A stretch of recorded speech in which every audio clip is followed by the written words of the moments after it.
Roman slave owner. This video is purely for entertainment and does not infringe on copyrights or laws. The rights to the novel and image belong to the original author. We do not claim ownership. Don't like waiting and want to listen to this fanfic in full now? Subscribe to our Patreon, where you'll find the best fanfics. Chapter 1. Levi. Levi was lying on a chair, and a white beauty with smooth blonde hair was massaging his legs, but the lines were a bit stiff. A standard dramatic beauty. A red-haired beauty was rubbing his back. Judging from her hair color, she should have Celtic ancestry. Another light-haired beauty carefully peeled the grape skins, and then carefully placed the grapes in front of his mouth. The most impressive thing was her long legs. Levi looked at them very obscenely, and after making sure that his eyes were not dreaming, he ate the grapes in one bite. This was the second day after the crossing. He used to be a writer in China, and was writing his own novel overnight, but he died suddenly, and then crossed into the body of the 16-year-old young man named Lucius Pausius Levi. He was an owner of the ancient Roman arena in Capua. A year ago, his parents were attacked by pirates on the way to Naples, and all died. After their death, because of his huge family property, he was coveted by some people with bad intentions. Not long ago, a noble slave owner named Dio wanted to buy his property at a low price, but he refused it sternly. Unexpectedly, not long after he went out, the slave gladiator who protected him was killed, and he was also beaten up. Poor Lucius Pausius Levi was beaten to death, so Levi traveled through time, touching his swollen face, feeling the gentle hands of the beauties around him, and the autumn spinach from time to time. Levi felt that it was also very good to travel through time. A life like this with three beauties serving him was something he had never dared to think about before. If he had dared to make such a request before, he would probably be hit by one. No, 3 big slaps, and then a fierce K. The white beauty who was massaging his legs seemed to feel Levi's changes, and her movements of massaging his legs became more and more gentle. Levi was extremely entangled in his heart, whether he should stop her or not. He was a serious person. But the body was extremely honest, or this is called mouth hates but body is upright. Feeling her increasingly excessive actions, the light-haired beauty who fed him grapes blushed and coughed heavily. The blonde quickly withdrew her hand, and Levi also sat up, leaning forward, with a blank look on his face. "What's wrong?" The light-haired beauty looked at him with resentment, which made Levi's face red. Levi waved his hand. "Okay. You guys go down first. Yulia stay." The blonde and red-haired beauty left here with resentment on their faces, and only the long-legged beauty stayed. Her face was soft, not as hard as the typical Germanic people, and she should be mixed with unknown mixed blood. Her skin was as white as milk, with red in it, and her figure was very slim. She looked like the Finnish beauty Korpi in her previous life, and was very much liked by the former Levi. Typical ancient Roman nobles liked to let their children study with some slaves, grow up together, and let them cultivate feelings. Such slaves were often loyal to their masters and became their masters' confidants. Although Levi's family is not aristocratic, it also belongs to the knight class, and this light-haired beauty is one of them. Of course, the knights here do not refer to medieval knights. Roman knights refer to people who have a lot of wealth and their status is only below that of nobles. In addition, Levi has a male slave named Vals who grew up with him. He and Yulia are the people Levi trusts the most. "Master, how is your body?" Yulia asked softly. "Better." Levi touched his face and said with a grin, "It still hurts a little." That damn Dio. He swore that he would never let him go. That Dio is not only a noble, but also has deep connections in the noble circle. If he plans to continue to embarrass us, we may have a hard time next," Yulia said worriedly. She was worried that Levi would not let go of his face and send people to fight Dio. "I know," Levi said. After accepting Levi's memory, he found that he was alone and weak, had no friends of weight, and was no match for Dio at all. "It seems that we can only take a long-term view," Levi thought secretly. In addition, "There is one more thing?" Yulia said hesitantly. "What is it?" Levi asked. "Just now, the arena sent someone to tell us that because our gladiators are weak and cannot attract the audience's interest, we are temporarily banned from participating in the gladiatorial fights at the Capua arena this year." Yulia said. She certainly knew what it meant to ban a gladiator training school from participating in the gladiatorial fights. This was basically to wipe out the training school. Yulia was worried that Levi could not bear this kind of blow. Really? Levi stroked his chin and said thoughtfully, if it were the previous Levi, this would definitely be a terrible thing. The income from the gladiatorial fights accounted for more than 80% of his income. But as a time traveler, if he couldn't even settle such a small matter, it would be too much of a failure. Vals has already negotiated with them, but I don't think it will be of much use. This must be Dio's doing. His uncle is the administrator of Capua, Yulia said. The administrator of Capua is the most powerful person in Capua. If such a person wants to deal with Levi, Levi has no power to fight back. Now Yulia's only hope is that this is just Dio's own action, and has nothing to do with his uncle. Actually, this matter is easy to solve, Levi said. Yulia looked at him with a puzzled look. Is this kind of thing easy to solve? This is a real life-and-death crisis. Not to mention Levi, even some adults have to succumb to this kind of thing. Go buy some beets, quicklime and charcoal. Buy more beets, Levi said. What are you buying these for? Yulia asked. This is the secret. In addition, you can buy a few divorced female slaves in their 40s. Or deaf-mute female slaves, Levi said mysteriously. Although Yulia was very puzzled, she still left here with the money at Levi's urging. After Yulia left, Levi walked to the back of the manor. This is actually a small manor, which not only has its own gladiator training ground, but also has a large area of farmland. Because it has a good irrigation system leading to the Fardanas River, it is an extremely high-quality industry, and many people are looking to buy this manor. The guards in the manor saluted when they saw Levi. As the family was declining, there were only a dozen guards and more than 30 gladiators in the entire family. However, Levi believed that under his management, the family would rise again. Behind the manor was the gladiator training camp, where more than 30 gladiators were training under the leadership of trainer Carus. Chapter 2, Freed Slaves. Among them were Celts, Germans, Syrians, and Carthaginians, but they were all strong, tall, and muscular, just like a bodybuilder. After watching their training for a while, Levi waved his hand and said, "Everyone stop." All the gladiators stopped. They looked at Levi with a little indifference, and some even had a hint of disdain, but no one dared to disobey Levi's orders. Now I announce a very important decision. All gladiators who win more than 10 games can become free slaves. He will be given the clan name of Basius and become a member of the family's guard, Levi said loudly. The scene was quiet for a while, and everyone looked at Levi in shock. Is he crazy? How could he say such a thing? How could he release gladiator slaves on such a large scale? And he was a good gladiator. Although it is easy to win more than 10 games, in many cases, failure will kill people. This is a real battle with life. Just calculate the probability to know how difficult it is. Levi looked at the crowd awkwardly. Shouldn't there be applause at this time?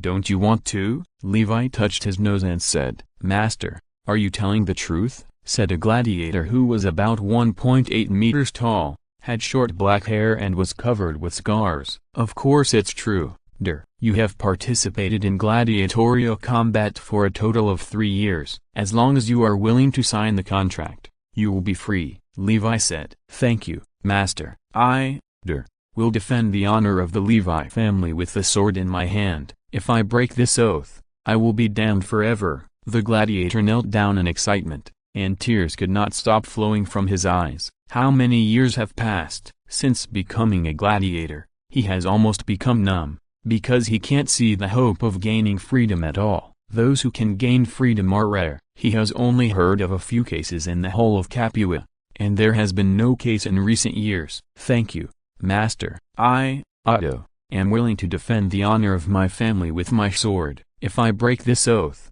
let me. I, Cassius, am willing to defend the honor of my family with my sword. If I break this oath, let me. More and more gladiators knelt down, regardless of whether they met the requirements. Even if they did not meet the requirements now, there would be such a day sooner or later in the future. After becoming a free slave, you must become a member of the family guard, be absolutely loyal to the family, and serve until you are 40 years old. The family will pay you 10 silver denarii coins per month, and provide food and accommodation. After you are 40 years old, you will gain true freedom. Are you willing? Levi said. Denar was one of the common currencies in ancient Rome. There were copper denarii and silver denarii, and their size was constantly changing. At present, 1 denarius silver coin is about 3.9 grams, worth 4 sesterces or 16 as. The annual salary of a serving Roman soldier is about 112.5 denarii,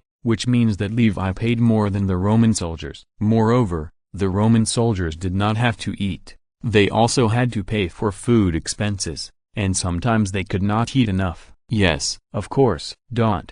In their eyes, Livius had become the most merciful master in the whole of Rome, although this master looked a little stupid. If they put themselves in their shoes, they would never let go of even a single slave. A confident smile appeared on Livius's lips, and he waved his hand. You go and prepare. I will hand over the official documents to the officials in Capua. By the way, you have to pay the slave tax yourself. If you don't have money, you can borrow from me first. The gladiators all cheered, and some directly shaved their hair with the sword in their hands. Every free slave would shave his hair and then wear a special felt hat without a brim to indicate their status as free slaves. The rookies among the gladiators looked at them with envy, and at the same time made up their minds to win the next gladiator competition and strive to win more than 10 games. Just as Livius was about to leave, a big man with a whip and a face full of flesh came over. Dear master, if you give them freedom, what will happen to the family's income? The family will go bankrupt. I firmly oppose this. The big man was the gladiator trainer Carus,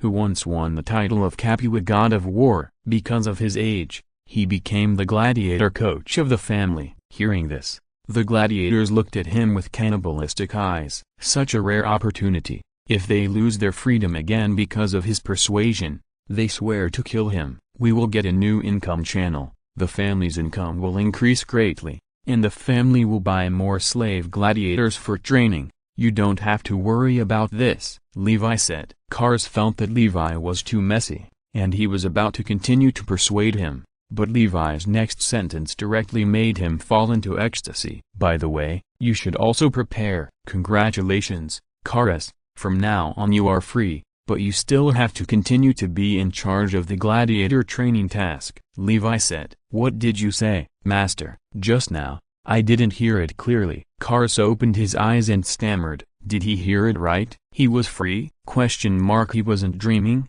In view of your contribution to the family, you are free from now on. Remember to sign a contract later, otherwise it won't count. Levi patted his shoulder gently and said, I am free. As if struck by lightning, Carus was completely stunned, and tears could not stop flowing from his eyes. After dedicating so many years to the family, he finally achieved his goal. Thank you, master. Carus knelt down and kowtowed several times.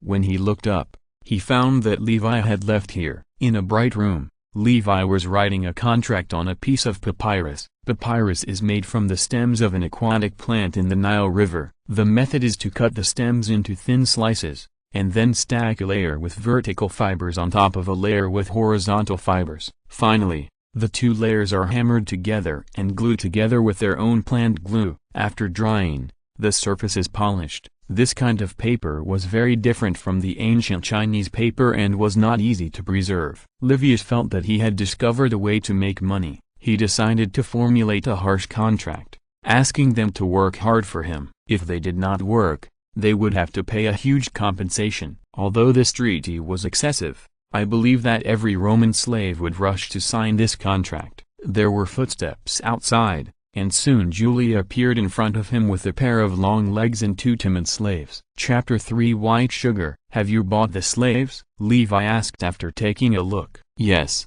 I have. I ran all over the market and only found 2 deaf-mute people. I spent 20 dinars in total. In addition, I have bought all the things you asked me to buy.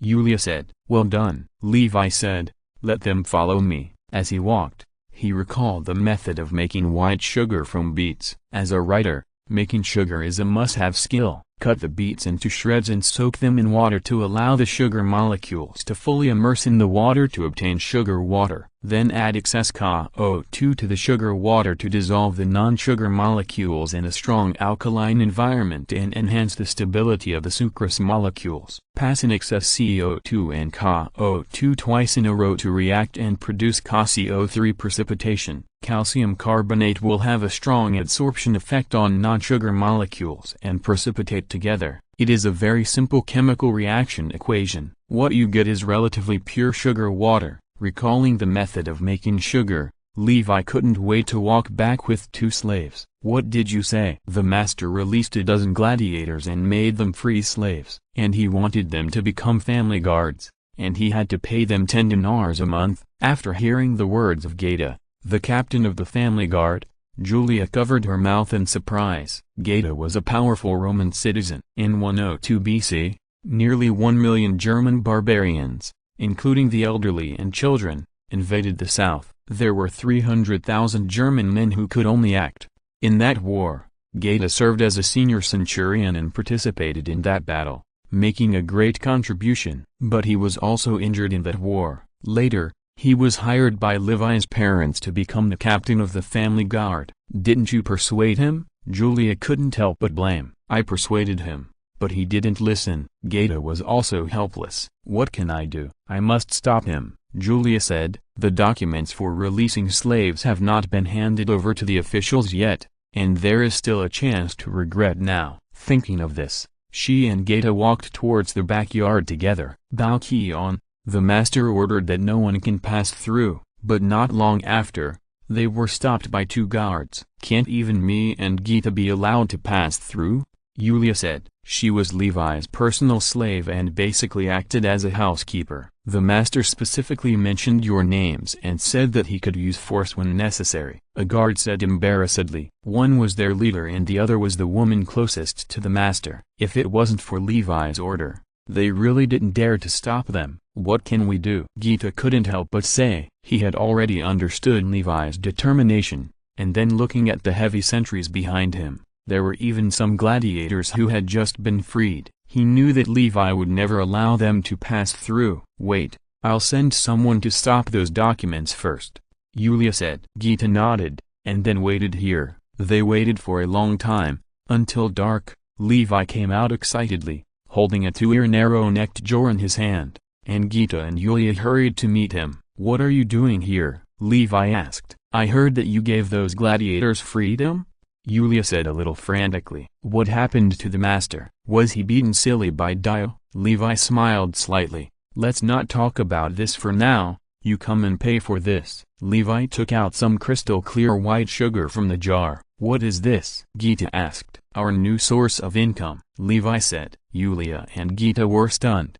"New source of income?" Julia reached out and took a handful of white sugar and put it in her mouth and ate it. Soon a pure sweetness bloomed on her tongue. At this time, Rome had no candy or sugar cane. Only a few sources of sweetness such as honey could be obtained, and even so, their sweetness could not be compared with white sugar. "How does it feel?" Levi asked. "Delicious," Julia said in surprise. She had never felt such pure sweetness, which was a taste that made people happy, like a synonym for sweetness. Gaeta also grabbed a handful and put it in his mouth, and nodded repeatedly after tasting it. "It's really good stuff. How much do you think it can be sold for?" Levi asked. Julia thought for a moment and said, "I think it's worth at least 5 dinars per pound. A Roman pound is about 335.9 grams, but Gaeta can't believe it. This thing is so valuable." "It's too little. At least 30 dinars, Levi said with a smile. Gaeta couldn't help but take a breath. "A pound of silver is only 84 dinars. This thing is almost as good as silver." "Isn't it too expensive?"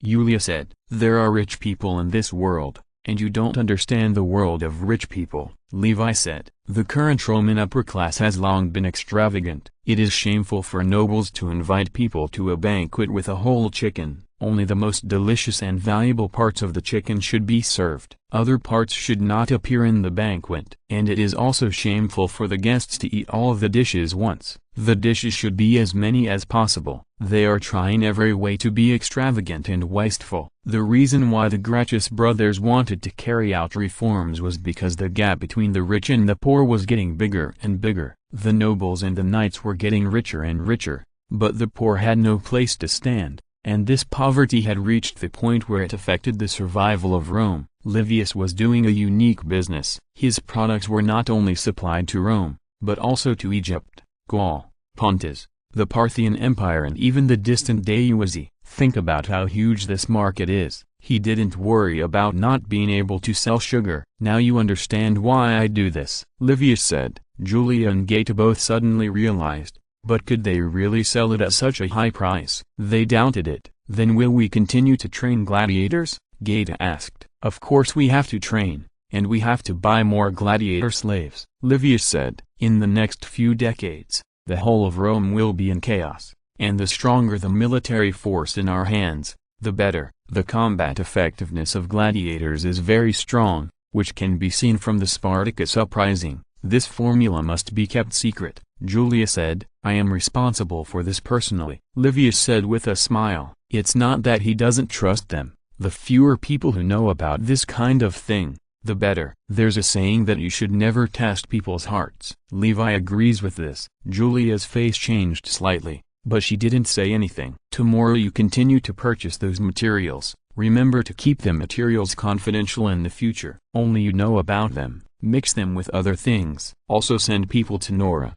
Pompeii and Naples to see if they can purchase some deaf-mute slaves, Levi said. Julia nodded. It seems that white sugar is made from beets and quicklime, but how can quicklime be used to make sugar? It's obviously a mineral. Gaeta looked aggrieved. Is he the kind of person who leaks secrets? But he didn't say anything. Chapter 4 Naples. After understanding Levi's idea, Julia sent people everywhere to purchase deaf-mute slaves. Levi also tried every means to transform the production line, how to increase the output of white sugar more efficiently. The changes in the Levi family did not attract much attention, except for some people who had been keeping a close eye on his industry. A gladiator school actually gave its gladiators freedom. Is this going to be self-destructive? So they came to offer prices one after another, hoping to buy Levi's manor, but were rejected by Levi. The Levi family successively added 10 slaves, and the reserves of white sugar increased to 3 tons. This is an extremely ridiculous output in later generations,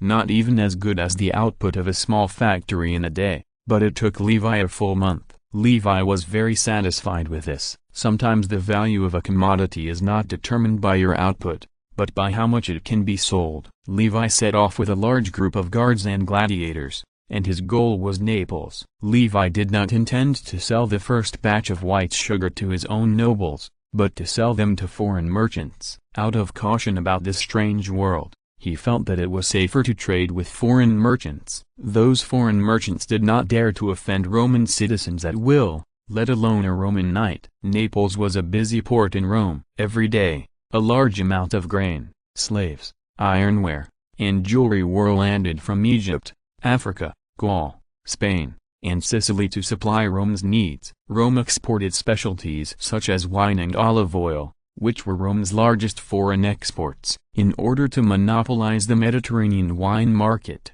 Rome arbitrarily prohibited the production of wine in areas outside the Alps, so as to achieve the goal of occupying the market. This was not the first time that Levi came to Naples. Levi and his father had come here to select slaves and then train them into gladiators. There were a large number of slaves from North Africa, Gaul, and even Asia, which were not only in sufficient supply but also cheap. The nobles and knights in the Campania region liked to come here to select slaves. Levi first came to the slave market. Although he was mentally prepared, he still had a nosebleed. It was too spicy and caused great harm to Levi's young mind. Slave market, you know. Come and see, a standard German barbarian. Look at his figure, look at his teeth. If you buy him back, He will be a good hand whether he is farming or being a gladiator. Slaves from Carthage are not only literate, but also know how to do business. Don't miss them if you pass by. Slaves from Syria, cheap, large quantity and enough. High-level Greek slaves.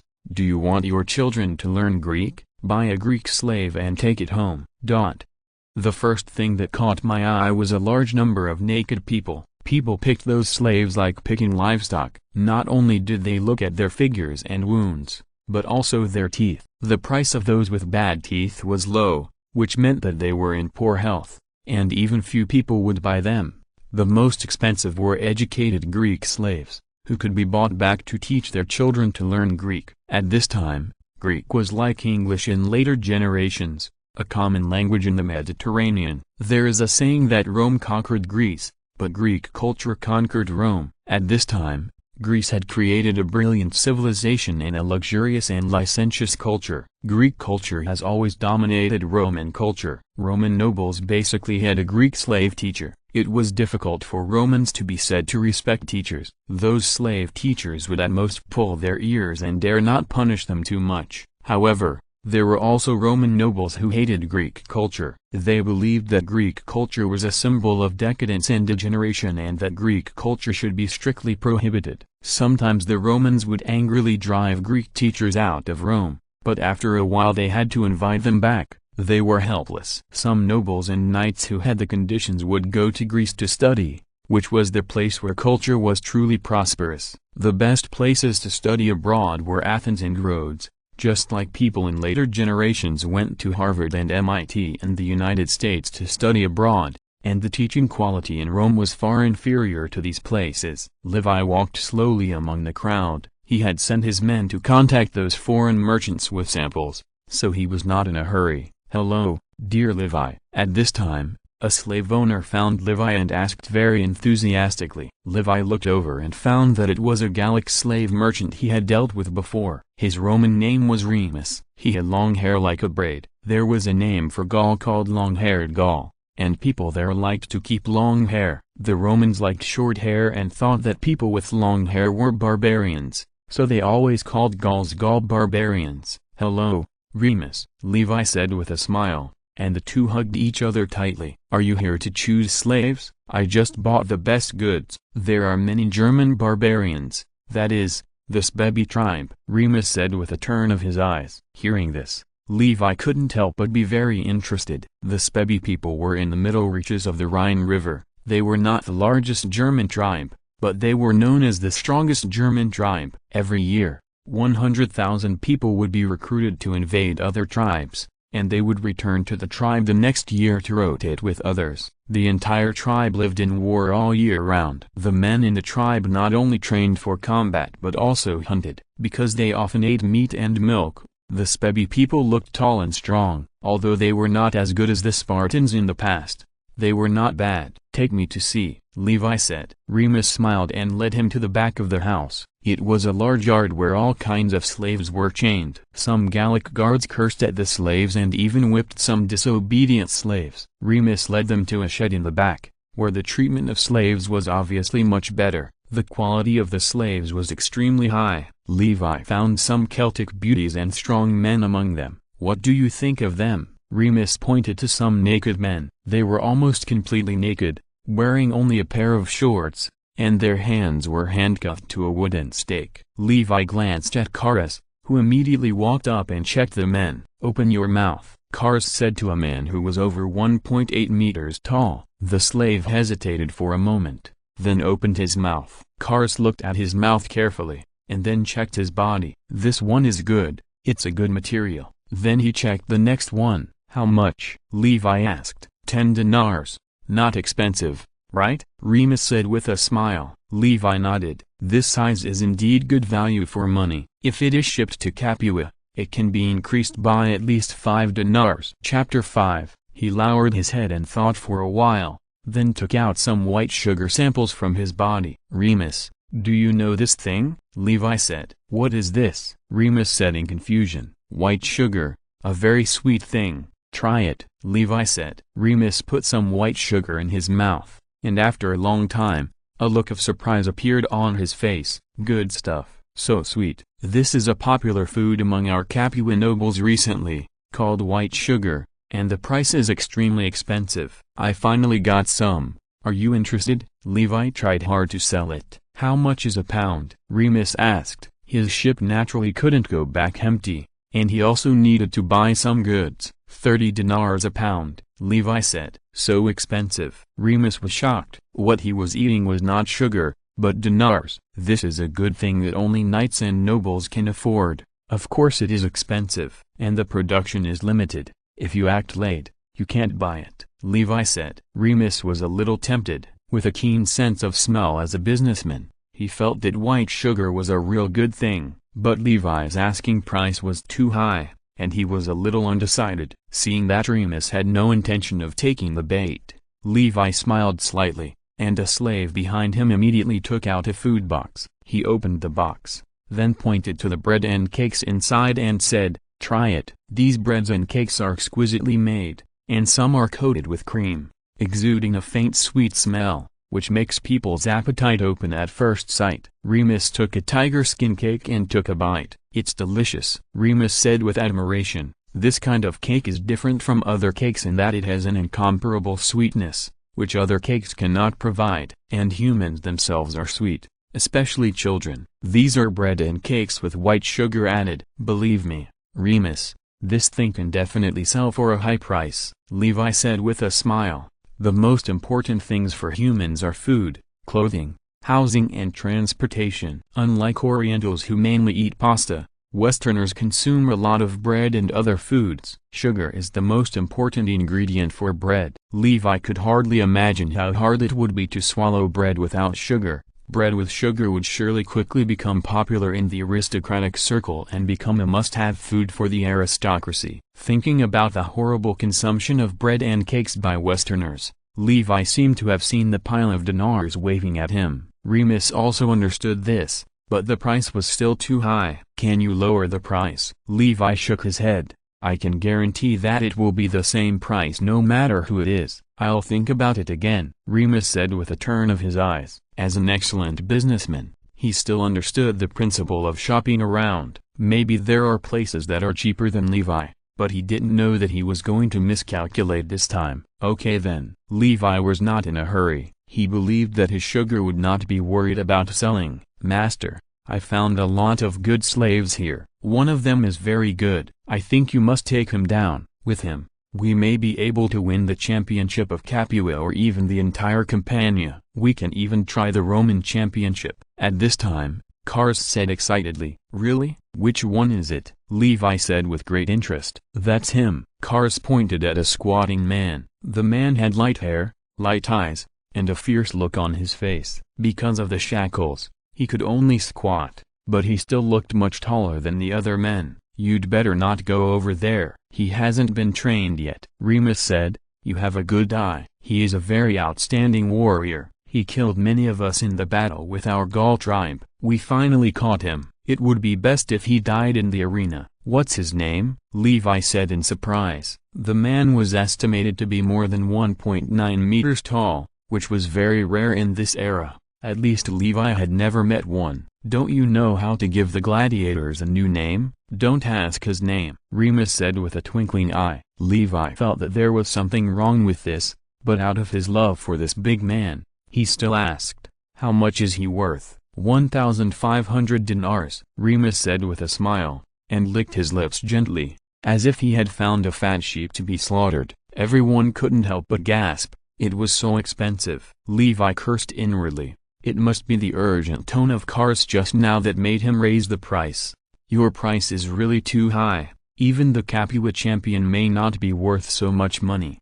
1,000 dinars. Levi shook his head and started to bargain. "No, this price is not high at all. He is a general of a tribe of Spebi. German generals are selected entirely by force. That is to say, he is the strongest warrior of the Spebi tribe. He is worth this price. Look at his physique. With a little training, it will be easy for him to win the championship of Capua. At that time, countless dinars will come rolling in. If he wins the championship of Campania, he will make a fortune."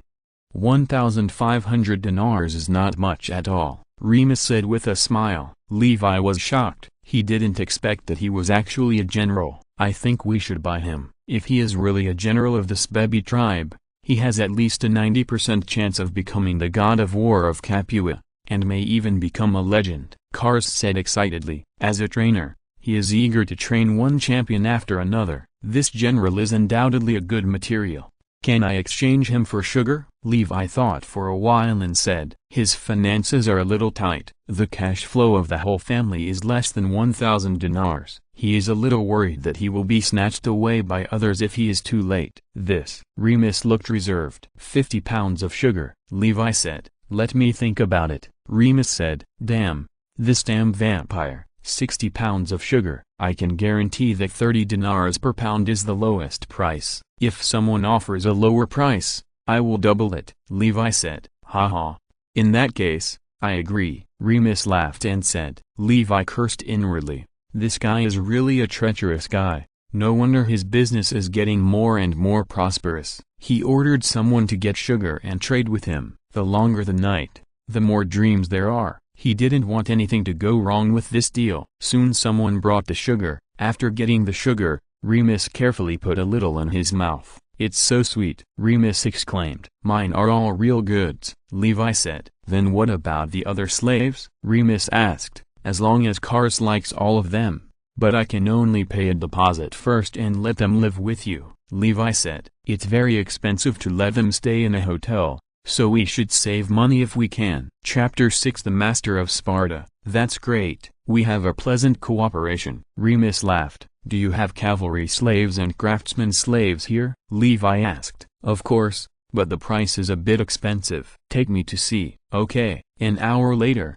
Levi took the general away and walked towards the inn. Along the way, people were extremely shocked by the general. The Romans were short in height, and were often ridiculed by the Gauls, not to mention the Germans. The general stood out in the crowd like a crane among chickens, attracting many people's attention. But his expression was indifferent and his eyes were full of hostility, which made the nearby gladiators very nervous. After returning to the inn, Levi asked other gladiators to keep an eye on the general. There were many slaves like this who were unwilling to accept it. Kars had many ways to deal with them, so Levi was not worried. At this time, some of his men passed on their news and contacted some foreign merchants. Many people had the intention to buy, but they did not buy it immediately. Levi estimated that they were planning to inquire about the price. Only a few wealthy merchants bought some, but the total amount was only about 100 kilograms. After the delivery, Levi earned more than 9,000 dinars, and his pockets were bulging. Levi finally had money to buy goods. So Levi took cars to buy slaves everywhere, and finally bought a total of about 300 gladiator slaves. This is the upper limit of gladiators that their family dungeon can accommodate, and there will be no more. In addition, there are 300 other slaves. Some of these slaves have unique skills, such as blacksmiths, carpenters, and stonemasons, which are used to build castles. Levi has already made plans to turn his manor into a heavily guarded fortress so that his production technology will not be stolen by others. During this period, news about white sugar spread among the merchants in Naples, and they could not find cheaper white sugar. More and more people took the initiative to come to buy white sugar, including local merchants in Rome. But what made Levi depressed was that the quantity they ordered was not large. After a week, he only sold more than 1 ton. "A bunch of damn poor bastards. They can't even afford a little sugar," Levi said with disdain in the inn where he lived. Gaeta and Kars couldn't help rolling their eyes. "How many people can afford the price when you set it so high?" They even heard that many people nicknamed Levi a black-hearted businessman behind his back. "Why don't we lower the price a bit?" Several big merchants have said that as long as the price does not exceed 20 dinars, they are willing to pay the rest. A young man with short black curly hair said. His eyes were sparkling and he looked very capable. He was Vals, a Greek slave who grew up with Levi. "No, the price cannot be reduced at all." Levi thought for a while and said, "This is his own business. In order to protect the process from being leaked, it is destined to be impossible to produce on a large scale. Lowering the price is a way to death. He is not here to do good deeds and satisfy the good life of the people in the other world. His goal is to make money and live a luxurious and corrupt aristocratic life. If someone called him decadent, he would definitely yell, making the decadence even more intense. "How about this? I'll rent a shop here to sell sugar tomorrow. Valens, you take a few people to stay and look after the business here," Levi said. "Okay." Valens thought for a while and said, "A bunch of poor bees." Levi still couldn't stop his resentment and kept muttering. Everyone was sweating wildly. The master was really. The next day Levi rented a shop in the golden area of Naples and kept all the remaining sugar. In addition, he ordered a large amount of grain and asked the grain merchants here to send it to Capua. Naples is a port close to the granary Sicily and Egypt. The grain here is amazingly cheap, and buying it here can save a lot of money. His demand is too large, and if he goes back to Capua to buy it, he will spend a lot of money. "Remus, I'm leaving now. Next time, you must let me know if there are any good slaves," Levi said after taking back the slaves deposited with Remus. "Of course, I heard you made a lot of money this time," Remus said with some envy. Even if he asked casually, he knew that Levi had made at least tens of thousands of dinars of silver coins. This made him, a slave trader who had to fight pirates in the wind and rain, envious to death. If he could make so much money, he would never do a damn slave trader. "Ha ha ha, okay, I'll treat you to real good wine then," Levi said. After leaving Naples, Levi thought about his future plans. He planned to expand the production staff to 100 people, and then no longer expand. What he produced was highly profitable, and the most important thing was to keep business secrets, rather than blindly expand production. If 100 people were producing, according to the 4 months of beet harvesting and sugar production time a year, about 30 tons could be produced each month, and 120 tons in April. If all were sold, 10.8 million dinars could be obtained, which was definitely an astonishing fortune. Of course, it was difficult for the dignitaries in Rome to come up with so much money to buy white sugar, so they could only rely on neighboring countries to digest it. If they can't be sold, Levi doesn't plan to sell them at a low price even if they rot in the warehouse. Although it has only been a short time since he changed his identity, Levi has already had the tendency to turn into a black-hearted capitalist. The team was winding forward, and at this moment, a team of more than a dozen cavalrymen came towards them. "Hey, who bought these slaves? They are really good." At this time, a familiar voice came from the front. "Carus, it's you." "Hello, respected Titus." Levi drove his horse forward and found that an elderly man with gray hair was talking to Carus. His face was ruddy and his voice was loud. A team of guards followed him. "Hello, Uncle Titus," Levi said with a smile. This old man was called Titus Paciatus Lancharas,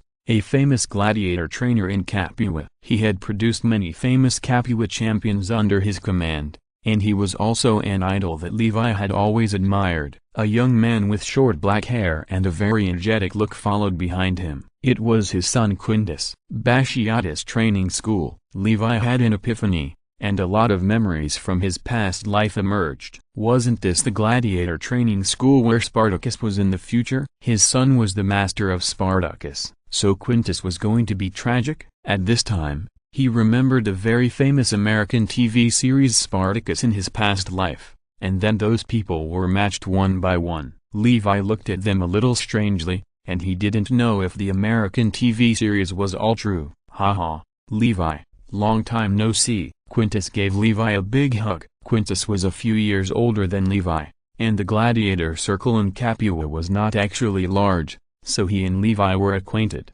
"Hello, Quintus." Levi patted his shoulder hard. Chapter 7 2000 Guests. Quintus was a few years older than Levi. The gladiator circle in Capua was not actually very large, so he and Levi were considered acquaintances. "Hello, Quintus." Levi patted his shoulder fiercely. "Are these all the slaves you bought?" Titus pointed at the slaves and said. "Yes, the quality is good, right?" Levi said with a smile. "Yes, there must be some good ones among them. Carus's vision is still so experienced," Titus said with a smile. Carus looked proud. In the past, Levi's family was not rich, and even if there were good seedlings, they might not be able to afford them. Unlike now, He dared to guarantee that the strongest slaves in Naples were here. So many slaves must have cost a lot of money, Thales said. It really cost a lot of money, more than 10,000 dinars, Levi said. Quintus and Titus couldn't help but take a breath. How did they spend so much money? When did Levi become so rich? They heard that Levi's finances were very tight recently. When Titus's eyes passed by the general, they lit up, and then he pointed at him and said, "Levi, can you sell that man to me?" "I'm afraid not. I spent 1,500 dinars on him," Levi said. Titus was a respectable old man, very strict with Quintus, but always kind to others. During Levi's most difficult time, the only one who was kind to him was Titus. But this does not mean that he should sell this to him. After all, his former self and his current self are two different people. 1,500 dinars. Titus was shocked. "You really gave me too many surprises today." Levi smiled slightly, and Titus looked at the general with joy, as if he was looking at a precious work of art, and was reluctant to let go. The general was so scared that he believed that no one would feel good if he was looked at like this by an old man. Worth it. Very worth it. Not to mention 1,500 dinars. Even 2,000 is worth it. With him, the Capua championship is definitely in your pocket, Titus said. Although Quintus was also optimistic about the general, he did not expect Titus to think so highly of him. "Will you sell it for 2,000 dinars? "I'm willing to pay 2,000 dinars. Titus looked at the general with eager eyes. This was definitely the best talent he had ever encountered, and he couldn't miss it no matter what. "Dad, are you crazy? Is he worth so much money?" Quintus said in shock. "With his quality, he can become the Capua champion with a little training." "Don't you think a Capua champion is not even worth 2,000 dinars? Titus said. Of course, he didn't say what he really meant. The Capua champion was definitely not his limit. He was very likely to become a legend. Although the Bachiatis family had trained many Capua champions, there was not a single legend. If he could train a legend, then he would die with peace of mind. What Titus didn't know was that his son had trained a true legend, Spartacus. But that was a deadly killer. If he knew what Spartacus would do,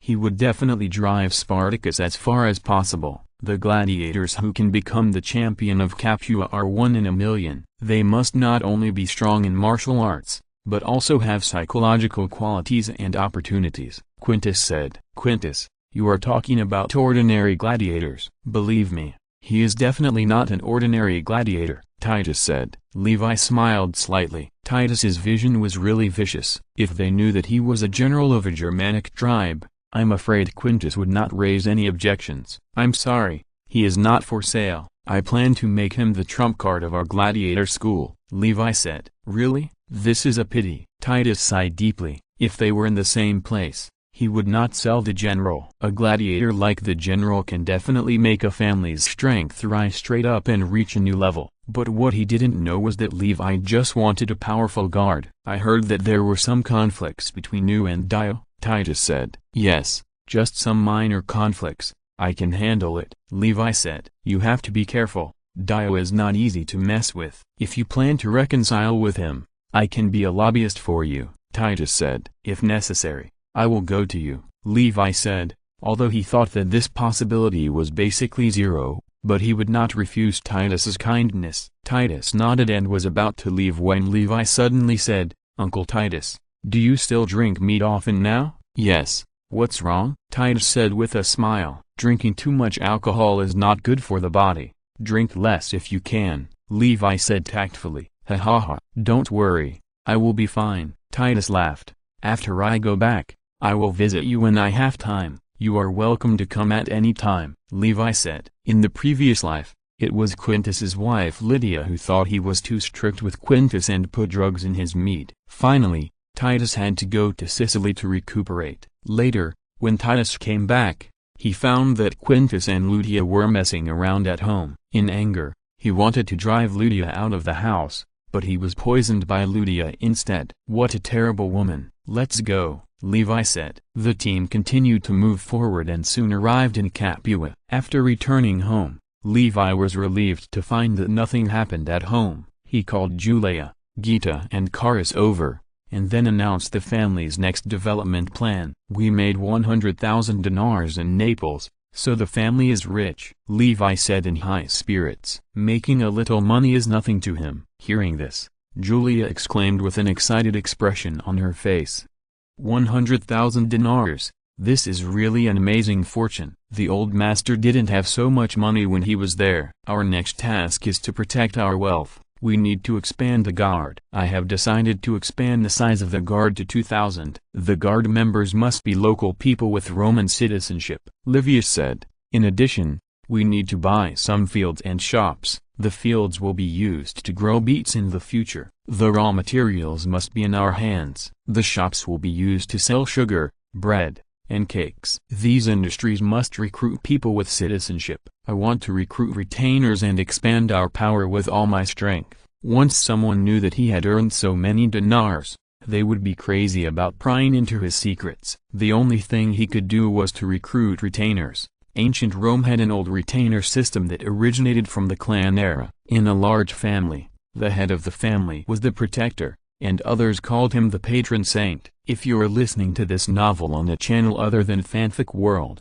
it means they downloaded and uploaded it without effort. We cordially invite you to visit our channel, Mundo Fanfic Novelist. There you'll find the original version of this story and you can explore many other novels of various genres. We are waiting for you to immerse yourself in a world of incredible novels. Chapter 8 Troubled Times. He protects the safety of all the children, slaves, freed slaves, and tenants in the family, and they are a kind of protection and protection. When these retainers encounter difficulties, such as financial difficulties and legal disputes, the patron should help them overcome the difficulties. When the patron encounters difficulties, these retainers should also provide various kinds of help. In addition, there is also politics. These retainers must unconditionally provide consistency with the protector in politics. Whoever the patron asks them to support, they must support. To this day, the retainer system still exists, and all free slaves automatically become retainers of the original slave owner. This relationship is extremely complex and can even be hereditary. Labienus, the most trusted right-hand man of Caesar, betrayed Caesar and defected to Pompey during the civil war with Pompey. The reason is that his family has been tenants, retainers, of the Pompey family for generations, which shows how strong this relationship is. Pompey also relied on his tenants, retainers, to pull up 3 legions of troops at a time in the war between Sulla and Cinna. This relationship of protection and being protected can even be extended to the powerful and a kingdom. In the Third Punic War, Scipio the Younger, who destroyed Carthage, formed a relationship of protection and protection with the kingdom of Numidia. Scipio the Younger had to fully understand the ideas of the king of Numidia, oppose all resolutions that were unfavorable to the kingdom of Numidia in the Senate and the Citizens' Assembly of Rome, and support resolutions that were favorable to the kingdom of Numidia. He also had to provide the kingdom of Numidia with all kinds of Roman news, becoming a special bond between Numidia and Rome. The kingdom of Numidia would also provide all kinds of support to Scipio the Younger,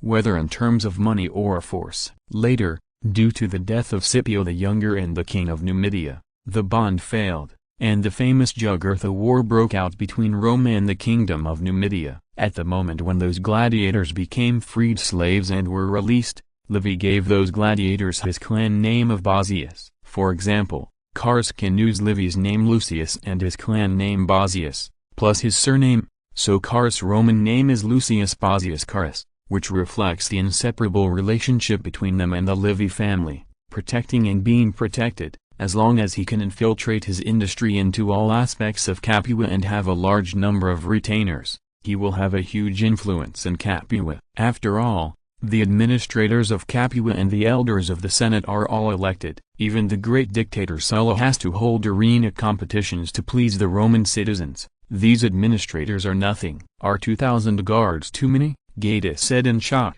Not many. Livy shook his head and said that 2,000 guards are not many at all. Rome has been in turmoil for many years, mainly because of Marius and Sulla. The relationship between the two can be described as hatred like the sea. Since Marius carried out military reforms, Rome has become war-torn. First, more than 1 million Germanic barbarians moved south with their tribes, and there were 300,000 warriors alone. The Romans and the Germans fought fiercely, and blood flowed like a river. Rome finally defeated the two Germanic tribes. Then there was an alliance war between many tribes in Rome to obtain Roman citizenship. The whole of Rome was divided into two parts, and both sides fought to their death. Later, the conflict between Sulla and Marius broke out completely. Sulla ran back to the Capua garrison to cry, and finally dragged his men into Rome and drove Marius out. At this time, something big happened in the east. The Greeks had a rebellious intention.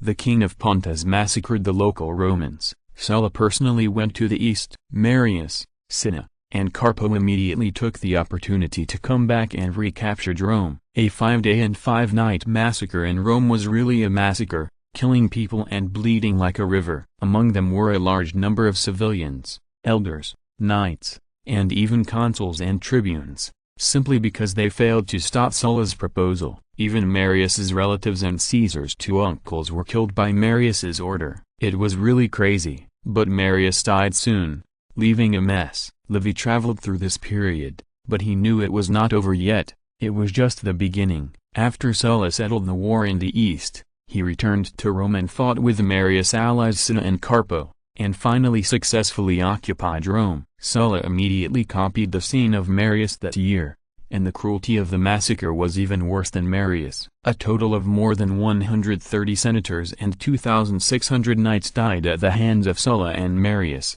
and almost half of the 300 senators were killed by them. Is this the end? Not the end. Not only was there an uprising in Sparta, but also a war between Caesar and Pompey, and a war between Antony and Octavian. This is just the big war that took place in Italy, not counting some small-scale wars and other Roman provinces and foreign countries. Because there were so many wars in Rome, a famous Roman historian also wrote 2 thick civil wars. When he thought of this, Levi sighed deeply. Fighting and killing is not good. Isn't it good for everyone to sit down and make a little money together? In addition, we also need a huge castle that can accommodate hundreds of people to work and nearly 10,000 people to be stationed. Levi said, this requires a lot of money, and a lot of the surrounding land is not ours, and we don't have enough land. Gita said, don't worry about the money problem. We will have more and more money. What we have to do is to find a way to acquire the surrounding land, and leave this to Julia. Levi said, okay. Julia kept this in mind. Capua is located in the Campania region, where the land is fertile, the 4 seasons are like spring, and there are rare plains in Italy. The entire Capua has a population of about 100,000, which is considered a rare large city. Enter the Alban street that divides Capua into 2 halves, and then turn to the labor market. This is a very noisy place, and Capua people wearing various short clothes are waiting to be hired. Since the Punic War with Carthage, the nobles and knights of Rome have become richer and richer. They were like the ancient Chinese, full of love for the land, and invested a lot of money in the purchase of land. Once they encountered natural disasters and man-made disasters, those Roman citizens had to sell their land. Therefore, the Roman civilians had less and less land, but the nobles and knights still liked to use slaves. After all, slaves didn't have to pay. As long as they had food, they were really cheap. So the Roman citizens were in tragedy. More and more Roman citizens went bankrupt, and they couldn't even be tenant farmers. For hundreds of years, the entire Roman Republic has never been able to form a tenant class like China. Therefore, there was the reform of the Gracchus brothers, but unfortunately the reform failed. Although the nobles made some concessions, and Marius also carried out military reforms and absorbed some poor people into the army, it could not solve the fundamental problem for the increasingly bankrupt army. Geta had just arrived here with a few people when someone surrounded them.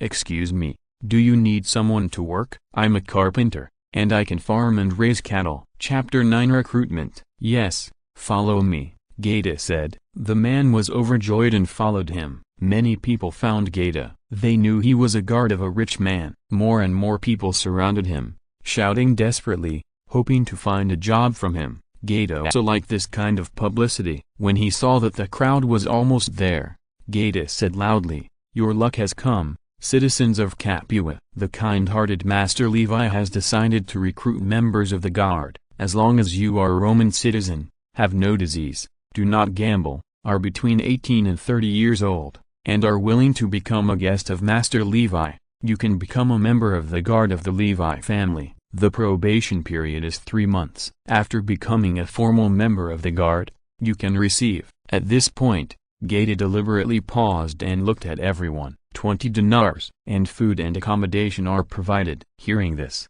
everyone couldn't help but exclaimed, "This is a really high salary, much higher than the 112.5 dinars a year for Roman soldiers." The worst thing is that the food, drink, defecation and other expenses of Roman soldiers have to be deducted from their salaries. At the end of the year, they may not be able to eat enough, and even have to ask their families for money. Moreover, soldiers are on expeditions and have various disadvantages such as not being able to get married. Compared with being a soldier, being a family guard is much better. I am willing, I am willing. Soon someone raised his hand. Very good, remember our conditions. You must be healthy, not have any diseases, not gamble, and be willing to become our master's retainer, Gaeta said loudly. Hearing this, some people hesitated. Want to become a retainer? Not everyone wants to be a retainer, but Levi's money is too much. Such a well-paid position in front of them really makes them very entangled. How long will you hire us for? Someone asked loudly. Until the age of 40,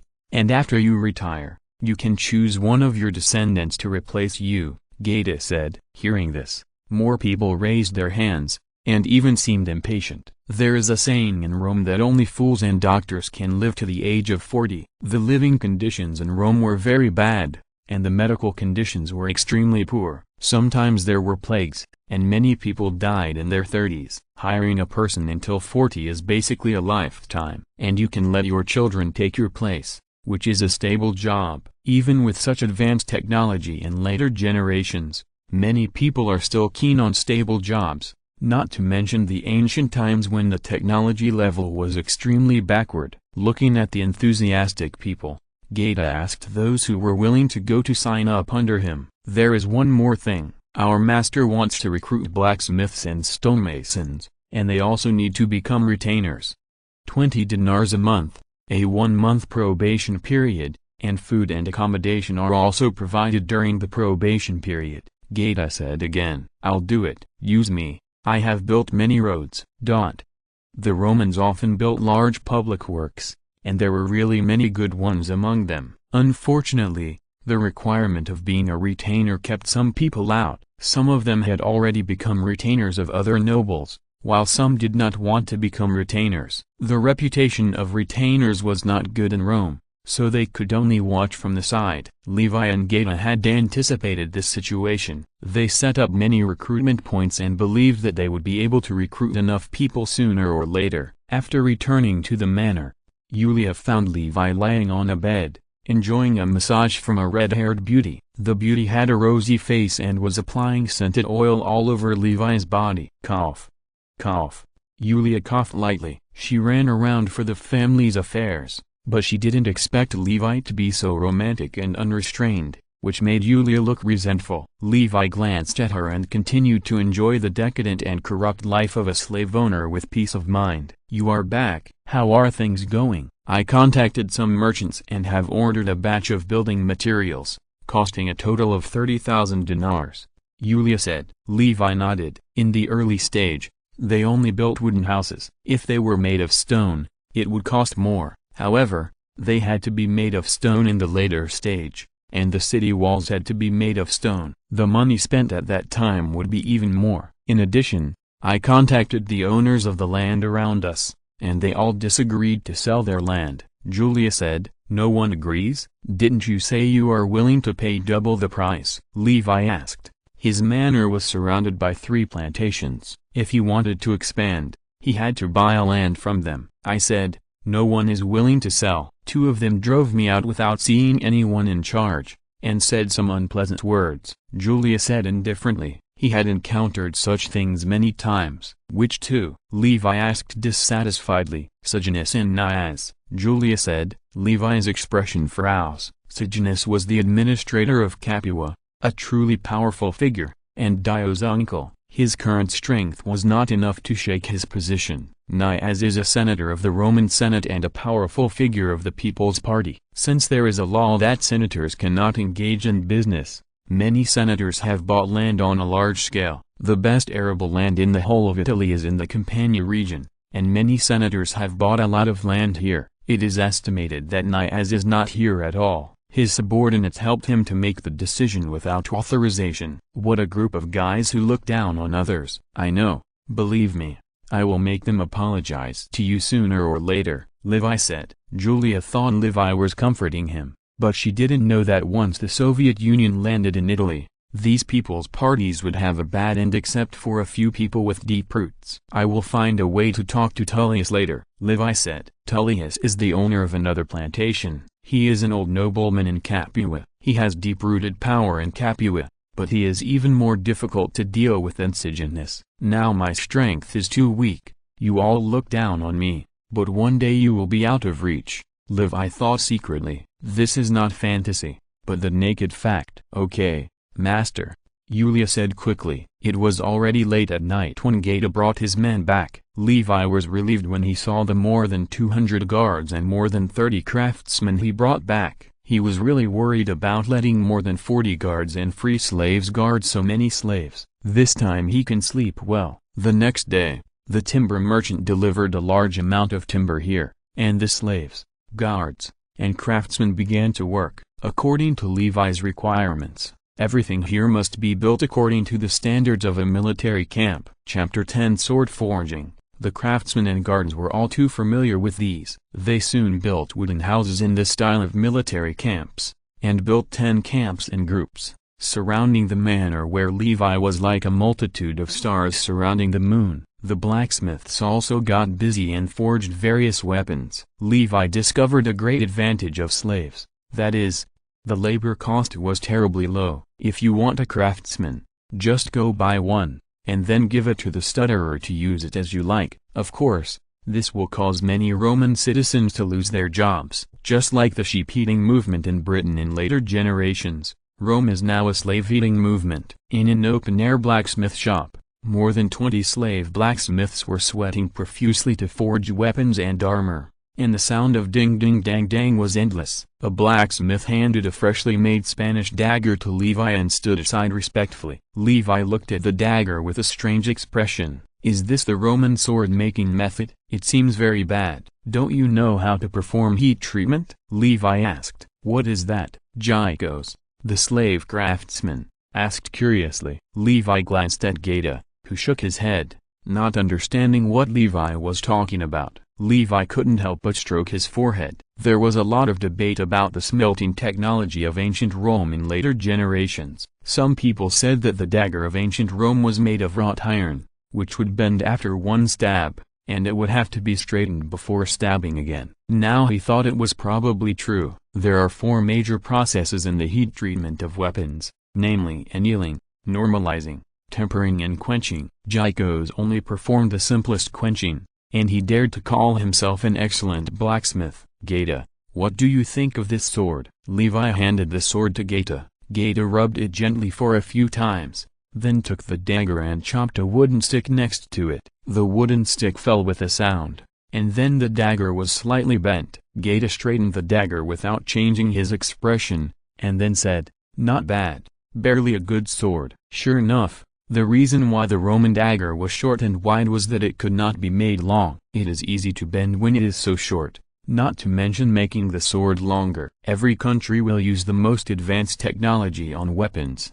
There is no doubt about this, and the ancient Rome, which is keen on war, is even more so. If the short sword is more suitable for the Roman infantry phalanx, then what about the gladiators? They don't need short swords. In fact, they all use short swords, and long swords are basically not seen. He remembered reading in a book that Aristotle said, put iron into a furnace and heat it several times to get high-quality steel. Isn't this bullshit? It's too easy to make steel by heating it several times. Pliny, a great Roman scholar, wrote a book called Natural History, which said that there are many types of iron, but the iron from the Silk country is the best. The famous Roman short sword gladius and the long sword spatha that appeared after the 2nd century AD were not even heat-treated, which also verified Livy's judgment. Gycos said proudly, "I used to be a famous blacksmith in Spain. I once made weapons for the Roman army there." Levi had no expectations for the Roman weapon craftsmanship. He didn't even know how to do heat treatment,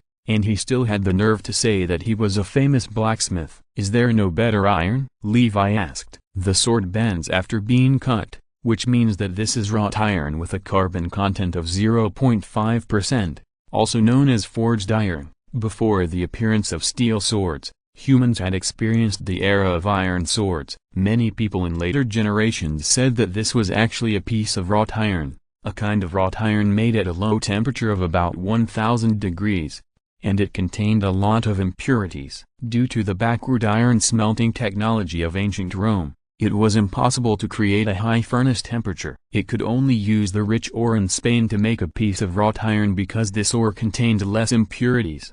"No more," Gycos said. "A group of weak chickens who couldn't even make pig iron." Levi looked down on them. Levi was thinking about whether to use solid carburizing process on these pieces of wrought iron. Of course, he didn't like surface carburizing, but at least he had to stew the steel. "Come with me.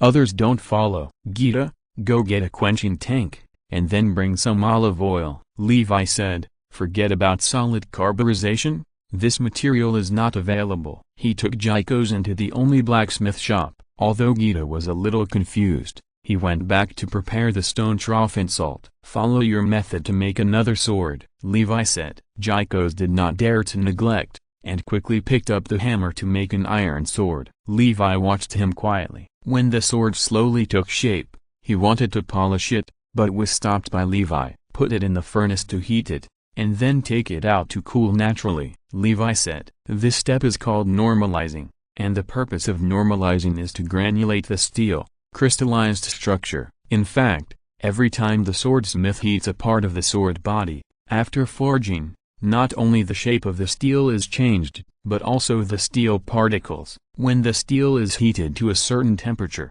austenitization will occur. Iron atoms and carbon atoms begin to mix. Take the steel out of the forge and let it cool naturally. This can reduce the stress caused by the irregular composition of the blade and ensure the consistency of the particles throughout the blade. "Why is that?" Gycos asked. "Just do it when you were told to do it. Why ask so many questions?" Levi said. "Fortunately, as a writer, steel craftsmanship is a basic skill. Otherwise he would be at a loss." Gycos had no choice but to do it according to Levi's method. It takes a long time to cool down. Levi went out to check the stone trough and found that it could be used as a quenching trough, so he asked someone to bring it into the house. Gita wanted to watch, but was kicked out by Levi. "Then there is annealing," Levi said. Annealing is to let the steel cool down slowly. Usually, the steel is wrapped with insulating material to ensure that the steel does not cool quickly. The annealing process varies from a few hours to a day. The purpose of annealing is to soften the steel so that it is easier to grind and cut. The key is that the slower the better. Due to limited conditions,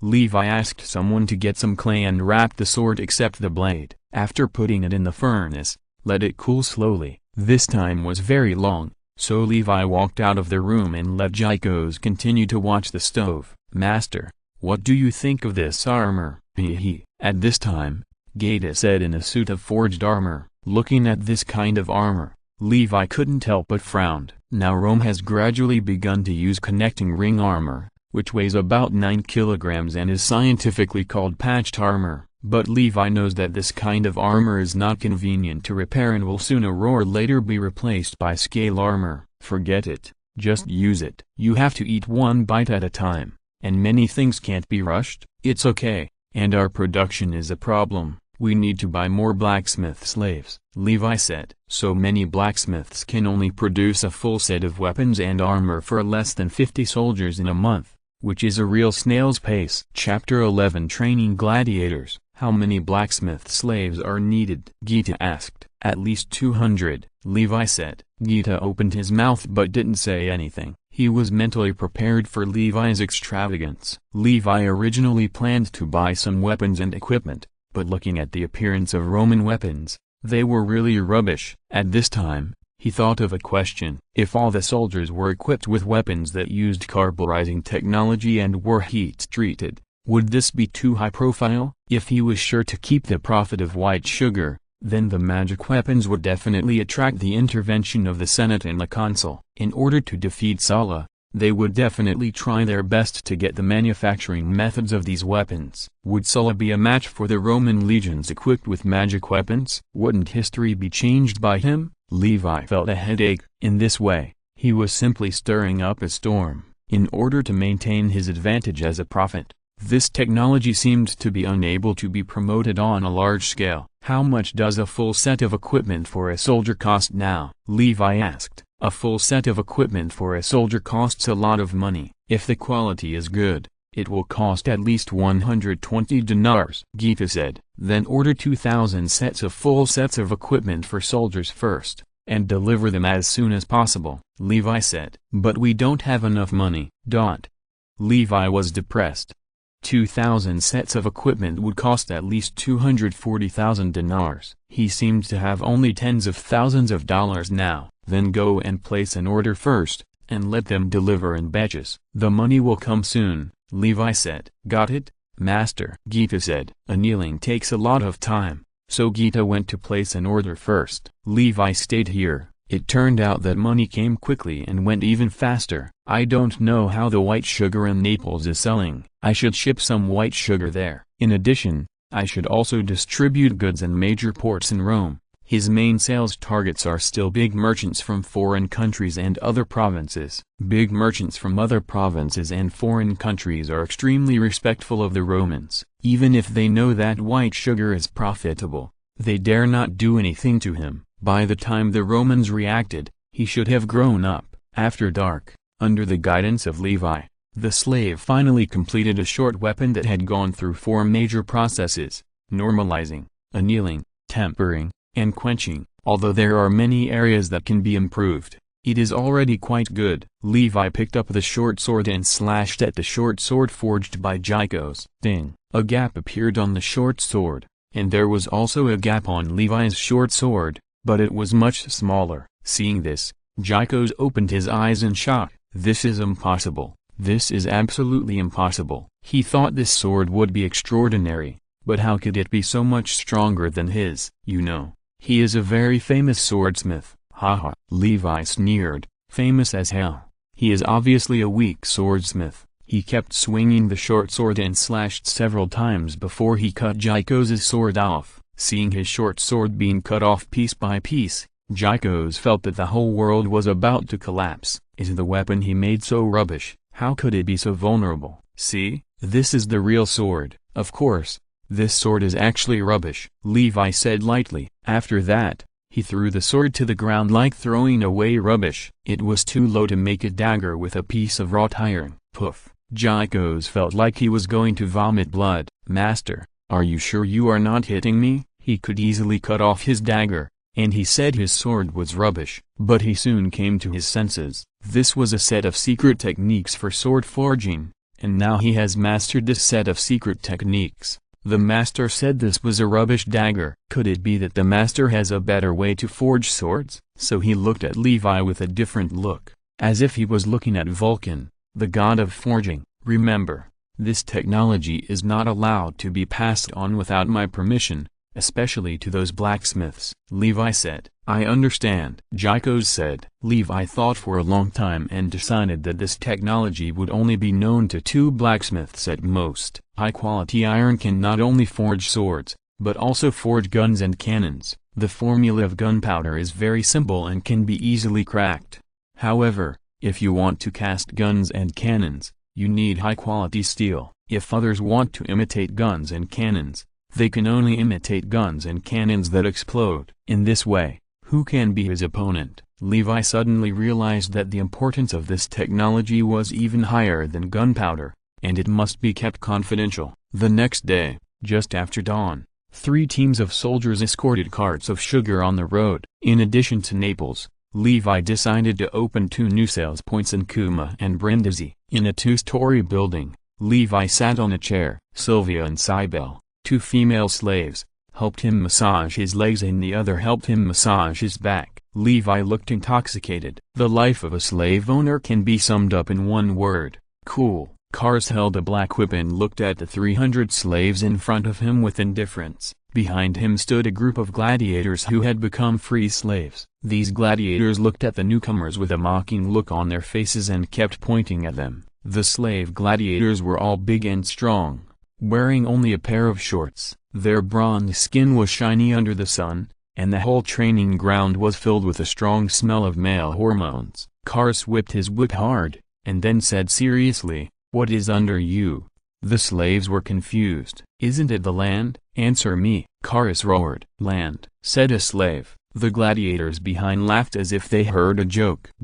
"Come out and answer me." Kars said, "Sacred land, land watered by blood and sweat. We get glory and freedom from here." A gladiator said proudly, "You bunch of shitty slaves, only through repeated tempering can you become a good piece of iron. Listen carefully, learn well. You may be able to survive as a gladiator, even get freedom." Kars said, "You should feel lucky. You met the most benevolent master in the whole of Rome. As long as you can win 10 games after becoming a gladiator, you will become a free slave and a member of the Levi family guard. You can get 120 denarii a year, and food and accommodation are provided. After serving until the age of 40, you will get real freedom and go wherever you want." Hearing this, the slave's breathing became rapid. Freedom is the greatest luxury for a slave. As long as you win 10 games, you can get freedom. This is simply a good thing that falls from the sky. And a salary of 120 denarii a year is unimaginable in many people's hometowns. Even many Romans can't make so much money,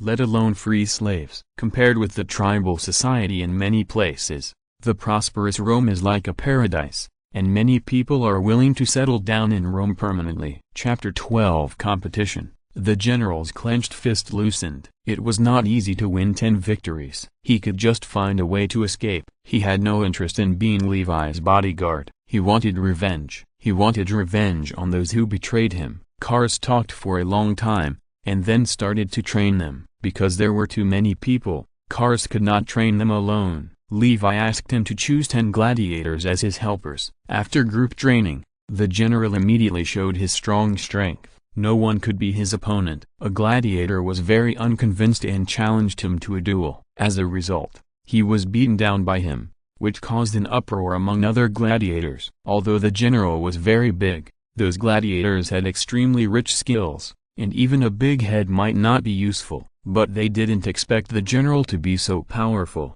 so someone challenged him again, and he was defeated one after another. This time, Kars couldn't sit still. There was a hint of mockery on the faces of those slaves. How could he be their trainer if he continued like this?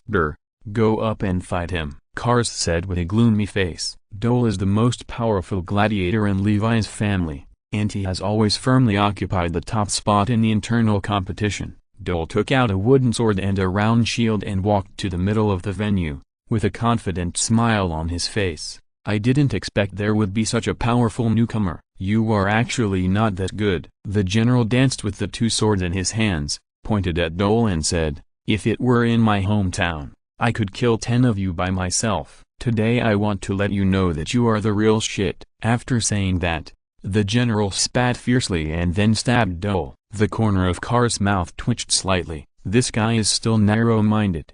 He just said a few words, but he didn't expect that he had been thinking about it all the time. Dole lightly dodged the general's sword, and then blocked his other sword with the shield in his hand. But the moment of blocking, Dole's face changed slightly. The general's strength was really too great, making his left hand numb. Although strength cannot determine the outcome of a battle, it is definitely one of the most important factors in a battle. The general roared, and then launched a violent attack on Der. On the contrary, Der kept dodging, and occasionally parrying. His left hand was numb, and he was firmly suppressed by the general. The people around exclaimed, and they didn't expect the general's strength to be so strong that he could suppress Der. Levi was also slightly surprised. The gladiators were a group of people with excellent fighting skills. They wandered between life and death, and those who were not outstanding paid the price of their lives. Der could become the strongest among them, and his fighting skills were almost perfect. It can only be said that the general was really strong, worthy of being a general of a tribe. But Der quickly stabilized his position. The general's movements were open and closed, and each movement was extremely powerful. It was the best way to fight on the battlefield, but the movements were too stiff after all. Der's footsteps suddenly became flexible, and a gleam of light flashed in his eyes from time to time. He leaned back, and the dagger almost brushed his nose. Another dagger stabbed at him fiercely, as if it wanted to pierce him with one sword. Der's dagger deflected the stab to the side, and the general couldn't help but lean forward. Der took the opportunity to smash the general's face with the shield in his left hand. Puff! A large mouthful of blood spit out from the general's mouth. The general was stunned by this blow, and Der took the opportunity to attack in succession, slashing the general's wrist with a sword. Ah! The general screamed and the dagger in his hand fell to the ground. If this was not a wooden sword, his wrist would be broken. Der approached, turned his body halfway, and went directly behind him, and at the same time put the sword on his neck. The game is over. Der showed a confident smile on his face, and then looked at Levi. The general looked unbelievable. He didn't expect that he would lose. You know, he is the most powerful warrior in his tribe. If you want to survive after losing in the arena, just extend two fingers like this, and the audience and the organizer of the competition may spare your life. Kars stood in front of him and showed the index and middle fingers of his left hand. The general looked at him and then closed his eyes. He still disdained to do so. Der was extremely angry. This guy was really hateful. If he was in the arena, he would definitely kill this guy. Der looked at Levi, who smiled slightly and extended his thumb upward. In the arena competition, if the audience thinks that the loser should die, then the thumb is down, otherwise it is up. The organizer of the competition rarely goes against the audience's wishes. This is just an ordinary competition. Of course, he can't let the general die here. Der put away the dagger in his hand, and then said, "To be honest, I don't like guys who rely on the mercy of the master to come down." The general's eyes flickered, and finally he didn't speak. "General, although you are very strong, you are still far from it. Your fighting skills have too many flaws. If it weren't for your strong talent, you would have been defeated by Der long ago," Kars said with a sullen face. In fact, the general's fighting skills were already very strong, but Kars said it seriously. "Is that so?" the general said to Der. Der said expressionlessly, "Yes, your footsteps are not very flexible, and your moves are a bit big, with many flaws. If it weren't for your strong strength and quick reaction, you would have died long ago." The general pondered for a while. If it were someone else, he might not take it to heart, but Der had just defeated him. "How can I become stronger?" the general asked. "Accept my training. I will help you overcome all your shortcomings and make you a perfect gladiator," Kars said with a fierce whip. "Then please," the general said with a serious face. What a potential guy. Levi could see that his footsteps were not flexible, not because he couldn't do it, but because he was used to it. The battlefield is crowded with people, and overly flexible footsteps are of little use, but the arena is different. If he can become more flexible and correct his shortcomings, he will become extremely terrifying. In the following days, Levi lived a life of otaku, keeping a low profile to the extreme. However, he would do combat training every day, which was a daily routine for Romans. Every Roman would spontaneously do combat training when he was a teenager. In the past, every Roman had the obligation to serve in the military, and even if he did not serve in the military, he was not allowed to engage in politics. Although it is no longer necessary now, many Romans still keep this habit as a tradition. Chapter 13, The Administrator of Capua. The future of Rome is a real chaotic world. Only by mastering the military power can one master his own destiny. Although Levi is a little lazy, he does not want to hand over his destiny to others. With the white sugar formula, he is like a child holding gold in the downtown. There are countless elders and knights who died unjustly in Sulla's massacre, not to mention him with a shallow foundation. In order to keep his property, all he can do is to join the victor. Gaeta's recruitment of guards is also in full swing. Levi offers very good conditions, high salary, and 3 meals a day. He can serve until he is 40 years old, which makes many people very excited. Moreover, after retiring at the age of 40, they can arrange for their children to continue to serve Levi. so that their whole family can serve the Levi family for generations, which is equivalent to being bound to Levi's family. As long as the Levi family does not fall, their family can always get a stable job. A large number of Capua citizens joined Levi's family guards. These Roman citizens would have wives and children, and their wives and children would naturally lean towards Levi. Levi then radiated his power deeply to Capua, since Capua is an important grain-producing area with rare plains in Italy. As Rome became increasingly powerful, slaves were imported in large numbers, and the big landowners in Capua were very fond of using slaves to cultivate large estates. Roman citizens were forced to leave the land, so their lives were often in trouble. In just half a month, Levi recruited more than 2,000 Roman citizens. There was a surging crowd outside Levi's estate, and a large number of guard members were building Roman-style barracks. Of course, this was just the beginning. Next, Levi would build a large-scale project and work hard to build his own nest. Such a big move certainly attracted the attention of many people. In a gorgeous room, a fat man wearing a white toga was discussing this matter with another young man. "Uncle, have you heard that Levi is aggressively recruiting Roman citizens? Where does he get so much money?" "I think we should find out more about it," Dio said with a greedy look on his face. Although he didn't know where Levi got the money, he knew that Levi was really rich. He bought 300 gladiators alone, plus more than 400 slaves. Even in Capua, he was one of the largest slave owners. The fat man was his uncle, the administrator of Capua, Sejanus. Sejanus had no children so far, and he treated Dio as if he were his own son. Therefore, Dio was extremely arrogant in Capua. "Really? We should find out more about it." Sejanus thought for a while and said. He knew Levi very well. He had already investigated Levi. He was just an orphan and didn't have a big backer. Dio's acquisition of Levi's estate was actually his idea.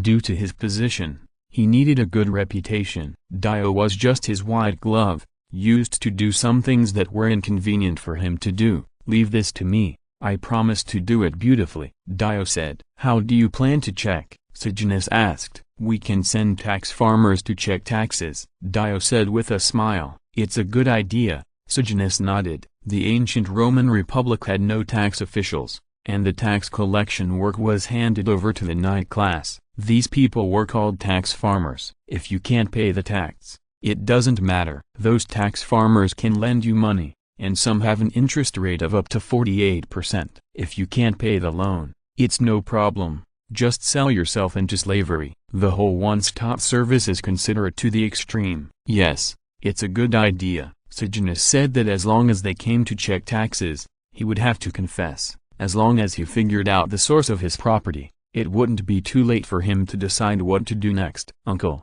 I heard that Sulla and the king of Pontus signed a peace agreement," Dio asked cautiously. "Yes, you are well informed." Sejanus frowned and said, "I didn't expect Sulla to be so powerful and defeat so many enemies." Sulla only brought 5 legions of soldiers and several battalions of cavalry, totaling more than 30,000 people, to the expedition to Greece and Pontus. The enemies he faced were almost 10 times his number, but he captured the fortified city of Athens and killed about 160,000 people in Athens and Pontus, which was about 5 times his own strength. Thinking of Sulla's brilliant record, even Sejanus was in awe. It was a pity that he was a direct descendant of Cinna. When Cinna attacked Rome, he was one of the military tribunes and was a destined enemy of Sulla. Dio also had a face full of yearning. As a Roman, he should have made great military achievements for Rome like Marius and Sulla, and spread the glory of Rome to all directions. "Do you think Febria is his opponent?" Dio said. After Marius and Sulla came to power,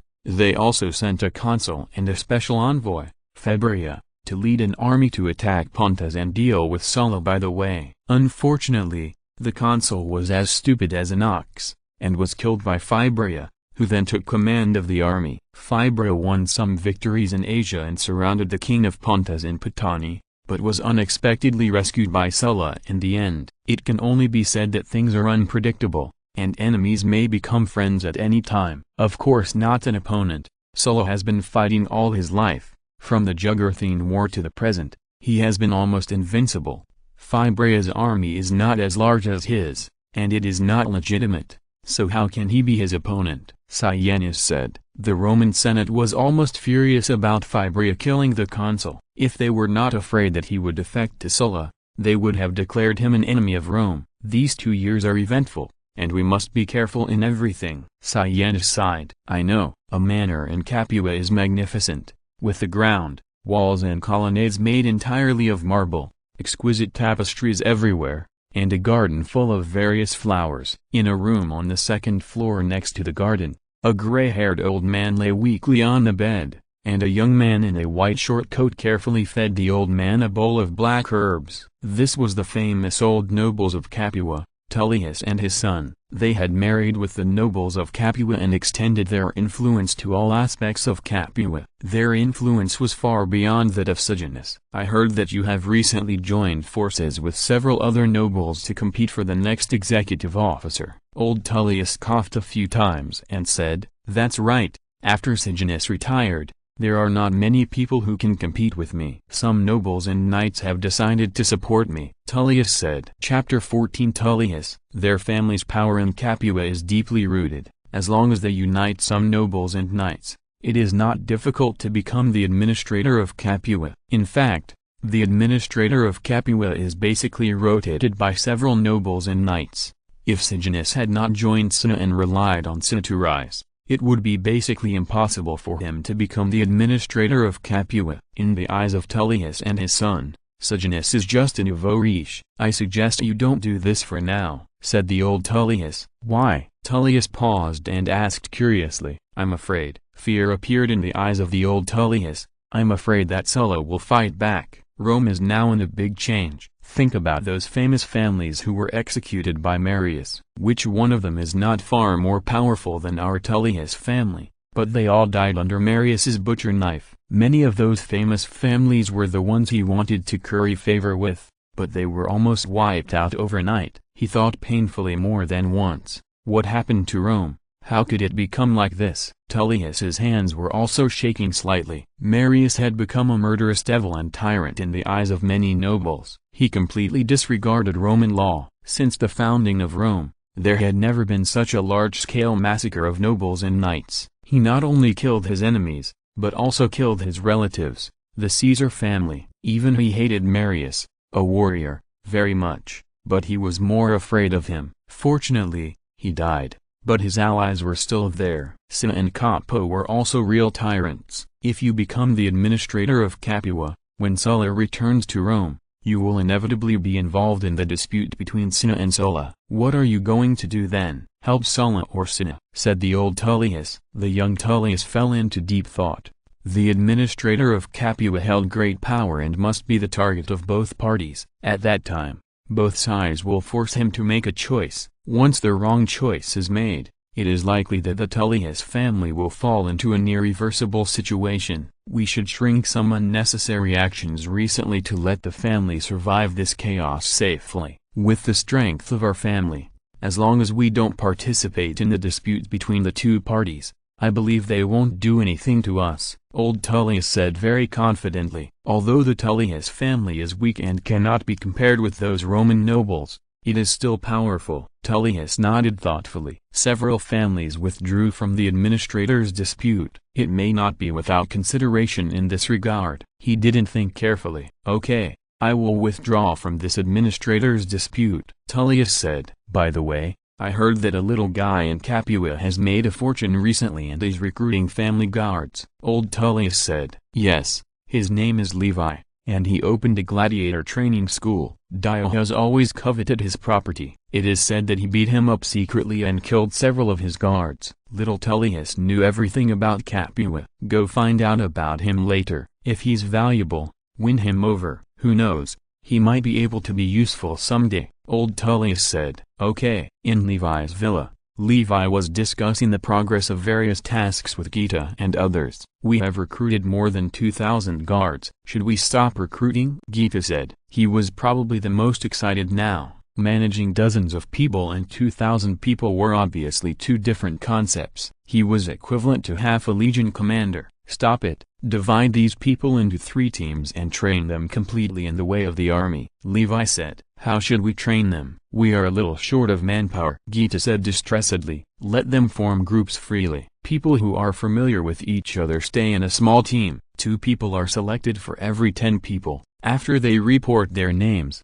we will decide who will be the decurion and deputy decurion. Let them train in units of 10 people first. Levi said. Deputy decurion? Gita was confused. What is this? He was not surprised about the election of the decurion, because the Roman legion commanders were all elected in the past. We may recruit more people in the future, and then let the deputy decurion go directly to serve as the decurion, Levi said. His idea came from the dual chief system of some armies in later generations. The advantage of this is that it is very easy to expand the army. As long as there are officers, the framework of a legion can be set up. So that's how it is. But why does the master recruit so many guards? But he doesn't plan to think deeply about this issue. No problem, Gita said. In addition, I plan to select some officers with rich war experience from the guards to hold an officer training class to train our officers, Levi said. As a writer, he had read a lot of novels and collected a lot of information before, especially the dramatic officer corps, which he was quite interested in. Why not set up one himself? Master, are you going to set up a military school? Gita asked. Levi thought about it and found it incredible that Rome already had a special military school. Maybe he could send some people to train them in the future. It's not a legion,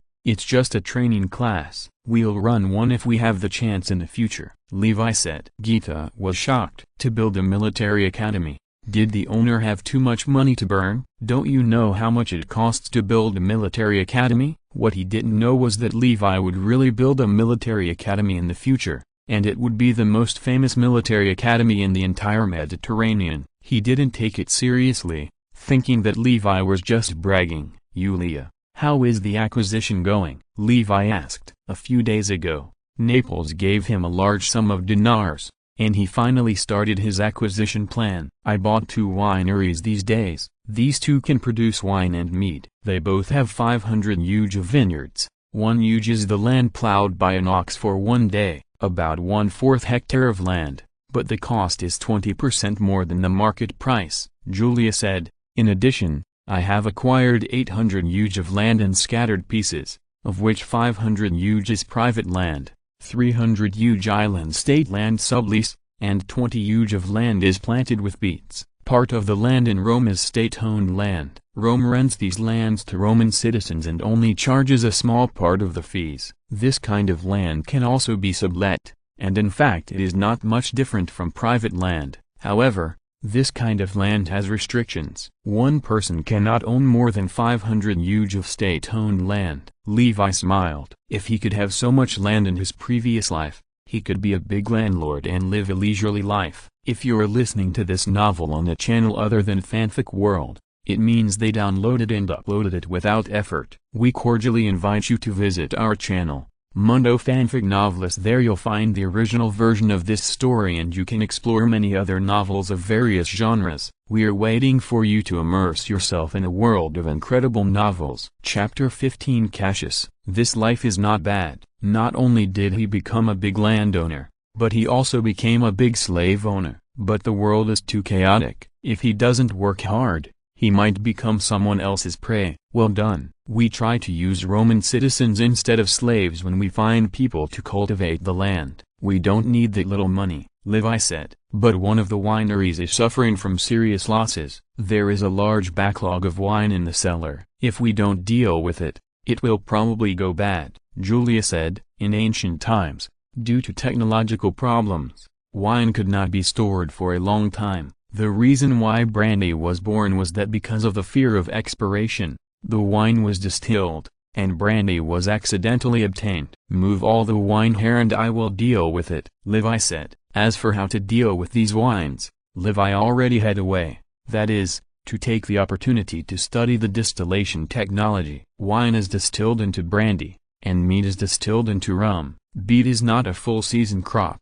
Without beets, he would have to find something for the sugar workers to do. His solution was to make wine. Okay, Julia said. Since Levi woke up, She found that Levi had changed a lot, becoming more confident and caring about her more, which made her look at Levi with admiration. Levi asked about the training of the gladiators again. The gladiators he bought were of high quality, but the time was too short and they were still far from becoming a gladiator. Among them, the general made the fastest progress and had no rivals in the gladiator training school, but he still humbly accepted the training of Carus, and he was a man of strong mind. At this time, a guard walked in. "Report to the master. The tax farmer Cassius is here." "Why is he here?" Levi said puzzledly. "Cassius is a famous knight in Capua. Since he took over the tax revenue of Capua, he has made a fortune. His net worth is enough to rank in the top 10 in Capua." "Let him in," Levi said. Not long after,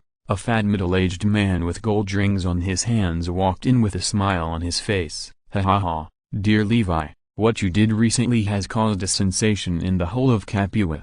Can you share your experience and how you got so much money?" Cassius said with a big laugh. His face was as round as a Maitreya Buddha, and his face was always full of smiles. But Levi knew that this was a real cannibal who didn't spit out bones. He didn't know how many people were broken up and became slaves. "You will know this soon," Levi said. "What are you doing here?" "Nothing. I have to make it clear that this time it is not my intention to come here, but someone reported you for tax evasion, so I had to come to check," Cassius said with a smile. "Tax evasion?" Levi's face was a little ugly. "Which bastard did this immoral thing? How could such an upright and law-abiding citizen do such a thing?" "Absolutely not. I made some things recently and sold them for a lot of money in Naples, and I paid all the taxes I should have paid," Levi said. "What did you make? How much money did you make?" Cassius asked hurriedly. Levi thought about it and realized that he couldn't hide this thing from him,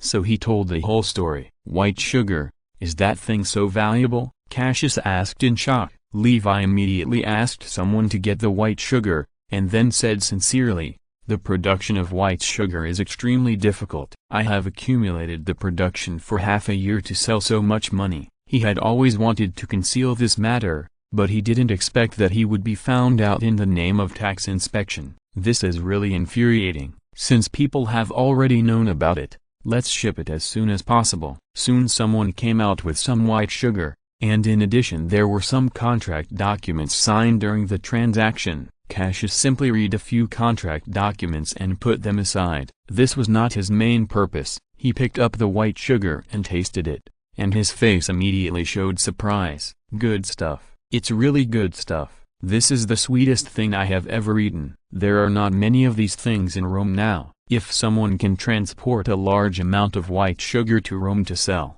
then they will definitely make a lot of money, Levi said with a smile. Hearing this, Cassius was very interested. As a knight, what he likes most is making money, not to mention this kind of business that is sure to make money, and this thing can be used to make bread and cakes, boil soup, and add to milk. Levi continued to tempt. He ordered the slaves to take out some bread and cakes, and Cassius was immediately conquered by these foods after paying. It was really delicious. The bread he ate before was shit. He was sure that white sugar would sell well, and he believed that those wealthy Roman nobles would not mind paying more lovely dinars for these delicious foods. "Levi, can you sell me some?" "If you can, Cassius, will definitely remember this favor," Cassius said eagerly. "No problem. I want to know who reported me," Levi said with a smile. Hearing this, Cassius looked embarrassed. It was Dio, the nephew of the administrator of Capua, who asked him to come. Maybe this was the administrator's intention? Levi was not in a hurry, but quietly waited for Cassius to make a decision. He believed that Cassius would make a wise choice. "Let them go," Cassius said. Levi nodded, and the slaves left quickly. It was Dio's slave who reported it. "Remember to keep it a secret for me." "I won't admit that I said this when I go out," Cassius said. He said it was Dio's intention. If it was the consul who delivered the message in person, he would have thought twice, but this was just Dio's intention. He and the administrator had two different levels of deterrence. Moreover, the administrator could only work for 1 year and would step down in another 6 months. He was not particularly afraid of the administrator. It was that haunting guy again. Why didn't he die? Levi cursed viciously, Thank you very much for your honesty. I will offer you a preferential price, and my store in Capua will officially open in 10 days. Levi stood up and said very elegantly, "Thank you very much." Cassius said with a smile, "These 10 days are the 10 days when he monopolizes the Roman market. As long as he is brave enough, he will definitely make a lot of money." So Cassius drew out almost all of his working capital, ordered 3,000 pounds of sugar from Levi, and then rushed to Rome in a hurry. Chapter 16 Threats. This is white sugar? It's really a good thing. After receiving the white sugar sent by Cassius, Sejanus tasted it and found it was really delicious. Dio's eyes became brighter and brighter as he flipped through the white sugar cooking encyclopedia made of papyrus. There were not only cooking methods for various breads, but also soups. It was simply all-encompassing. "Uncle, white sugar is a good thing. It will definitely sell well in the future," Dio said very confidently. Sejanus nodded. Bread was the staple food of the Romans. Although the common people certainly couldn't afford white sugar, the nobles and knights had no problem. "Although I don't know how much money Levi made, there must be millions of dinars a year." When Sejanus thought of millions of dinars a year, his heart beat faster and his pupils enlarged. If this goes on, he will definitely become the richest man in Rome, have unparalleled influence in Rome, and even become the Roman consul, which is much better than the administrator of Capua. Dio also thought of this problem. The two of them breathed heavily, and their eyes were filled with endless greed. "We must get it, and then uncle, you will definitely become consul," Dio said. He knew this uncle very well. He said that he wanted to restore the glory of his ancestors, but he was an official fanatic in his bones and tried every means to climb up. Of course, there is not much difference between the two. Dio's words hit Sejanus' G-spot, and Sejanus admitted that he could not resist this temptation. To become a consul, a very important condition is to have money to bribe the people, borrow money to become an official, borrow more money after being promoted, and finally become a consul. After becoming a consul or a magistrate, after the term expires, you can make a lot of money in the province you were drawn. For example, after Caesar's term as a magistrate expired, he was drawn to go to Spain to serve as governor, but he was blocked at home by creditors and could not take office, because he needed to repay their terrible debt of 830 talents, about 5 million dinars. In the end, Crassus guaranteed him and he was able to go. After the end of his term as governor, he not only paid off a large amount of debts, but also had a lot of money to compete for the position of consul. This is the path of the officialdom for ordinary people. As a person who has been in the officialdom for many years,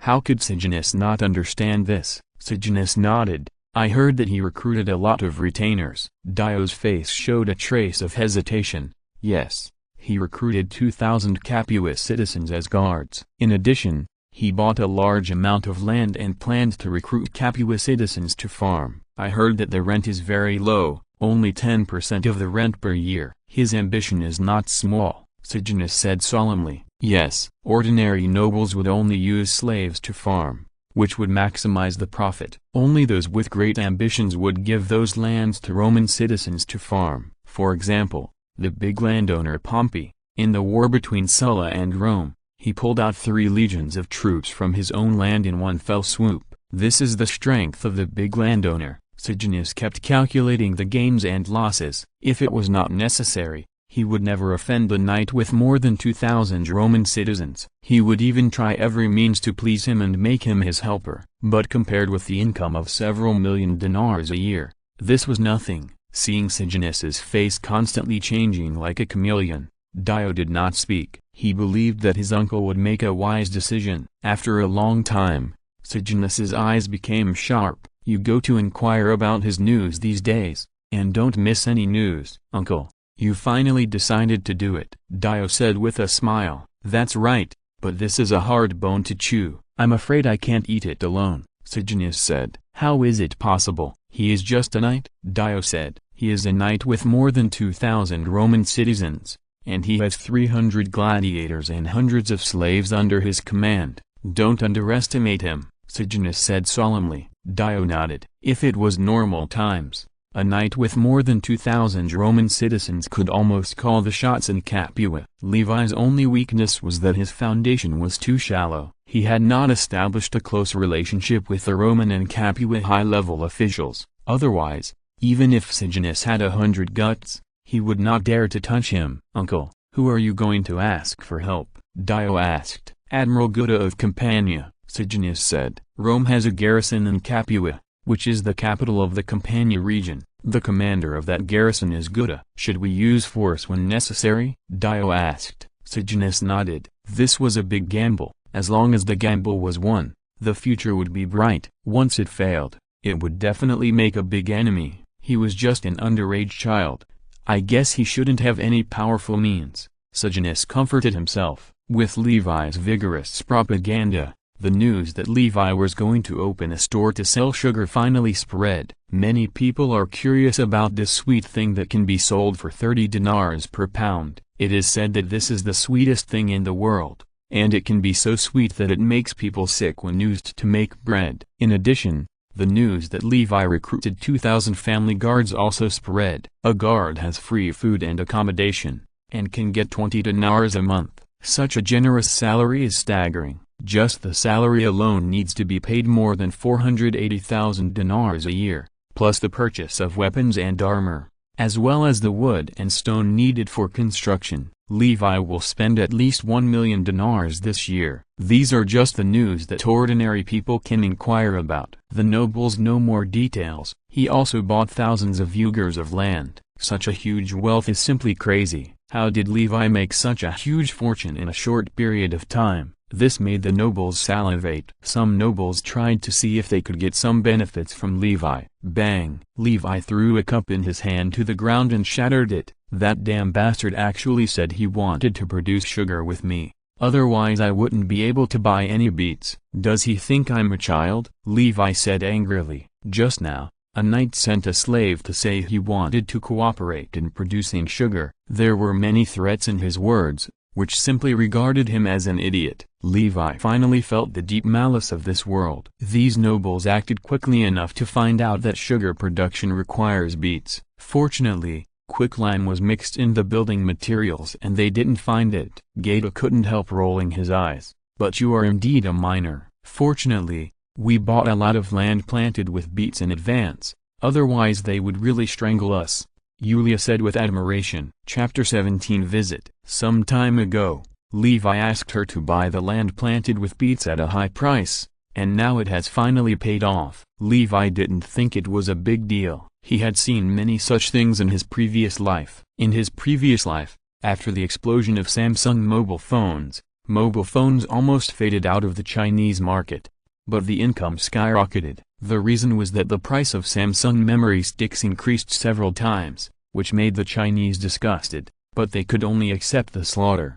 Beet is a biennial herb. Even if it is planted this year, it can only be harvested the year after next. Instead of being strangled for a year, it is better to directly buy the land planted with beets. "Are the beets on those lands enough to support our subsequent white sugar production?" Levi asked. "Not enough. But there will be no problem in the short term." "Should we stop buying beets from the market first? Those vegetable farmers are really too much." After knowing that our white sugar needs beets, it has now risen to 1 pound per sesterce, Yulia said angrily. If Levi hadn't ordered most of them to be purchased from the market, she would not have bought such expensive beets from them. "Has it become so expensive?" Levi felt a severe headache. "Then stop buying beets from the market and pick them all from our fields." "This is not normal. Vegetable prices cannot rise so fast. There must be someone behind the scenes pushing it, and I don't believe that a knight dares to offend me. This matter must be investigated to see who is behind the knight." "Damn it, a bunch of bastards. They are really rotten from the inside out with sores on their heads and pus on their feet. Don't let him catch them, otherwise he will definitely retaliate against them severely." "Okay, master. Send some more guards to guard those beets.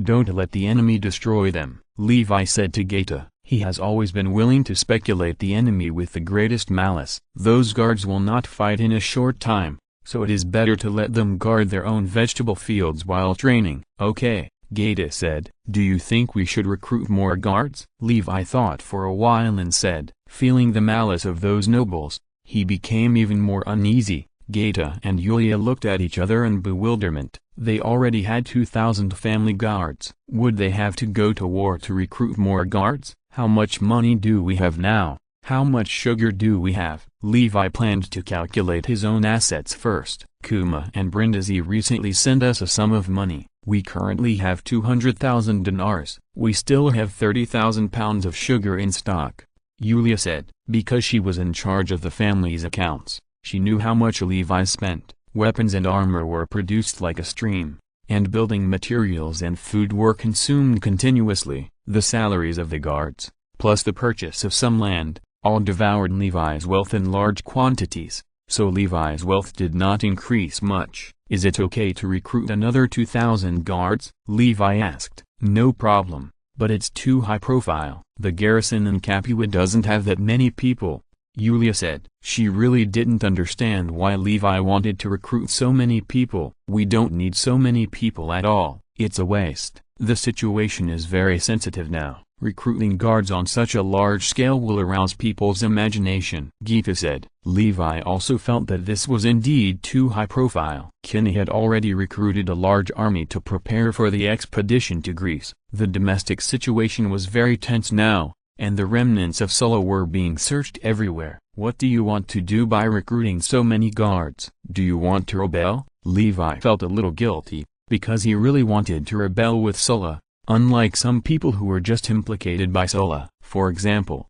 Crassus's relatives, such as Caesar's two uncles. Forget it. Let's pretend to be a good citizen for a while. The recruitment of guards can be postponed, and the acquisition work can also be suspended. Let's see what happens next, Levi said. Okay, Julia said. At this time, a guard suddenly walked in. Report to the head of the family, a nobleman who claims to be Tullius wants to see you. Tullius, Levi remembered who it was. Wasn't that a neighbor he didn't have much contact with? His father was the chief senator of the Capuan Senate, but what was he doing here? Julia, go and greet him, Levi said. Okay, master. Little Tullius stood outside the camp and watched the busy slaves. One earth wall after another had been built. A large amount of stone was piled outside the door, and the foundation had been laid in some places. A large number of slaves were shouting slogans and carrying stones outside the earth wall, and then building the stone wall. Due to the large number of people, the construction speed was very fast. Having participated in the Alliance War, he naturally knew that this was a thorough Roman military camp, but it was really amazing that Levi tried to build a permanent military camp with his own financial resources. Did he plan to participate in the future battle between Sulla and Cinna? Little Tullius showed a strange smile at the corner of his mouth. At this time, a long-legged slave girl with light-colored long hair came over with two guards. Hello, Honorable Tullius. The master was very happy to learn of your arrival and specially ordered me to come and greet you, the slave girl said. Knowing my identity, they only sent a slave girl to greet me. This is too arrogant, Tullius complained in his heart. But there was no dissatisfaction on his face. Instead he showed a reserved smile. Really? May I ask who you are? Yulia, the master's personal slave girl. Yulia lowered her head and said, lead the way, Tullius said. Yulia led Tullius to the manor,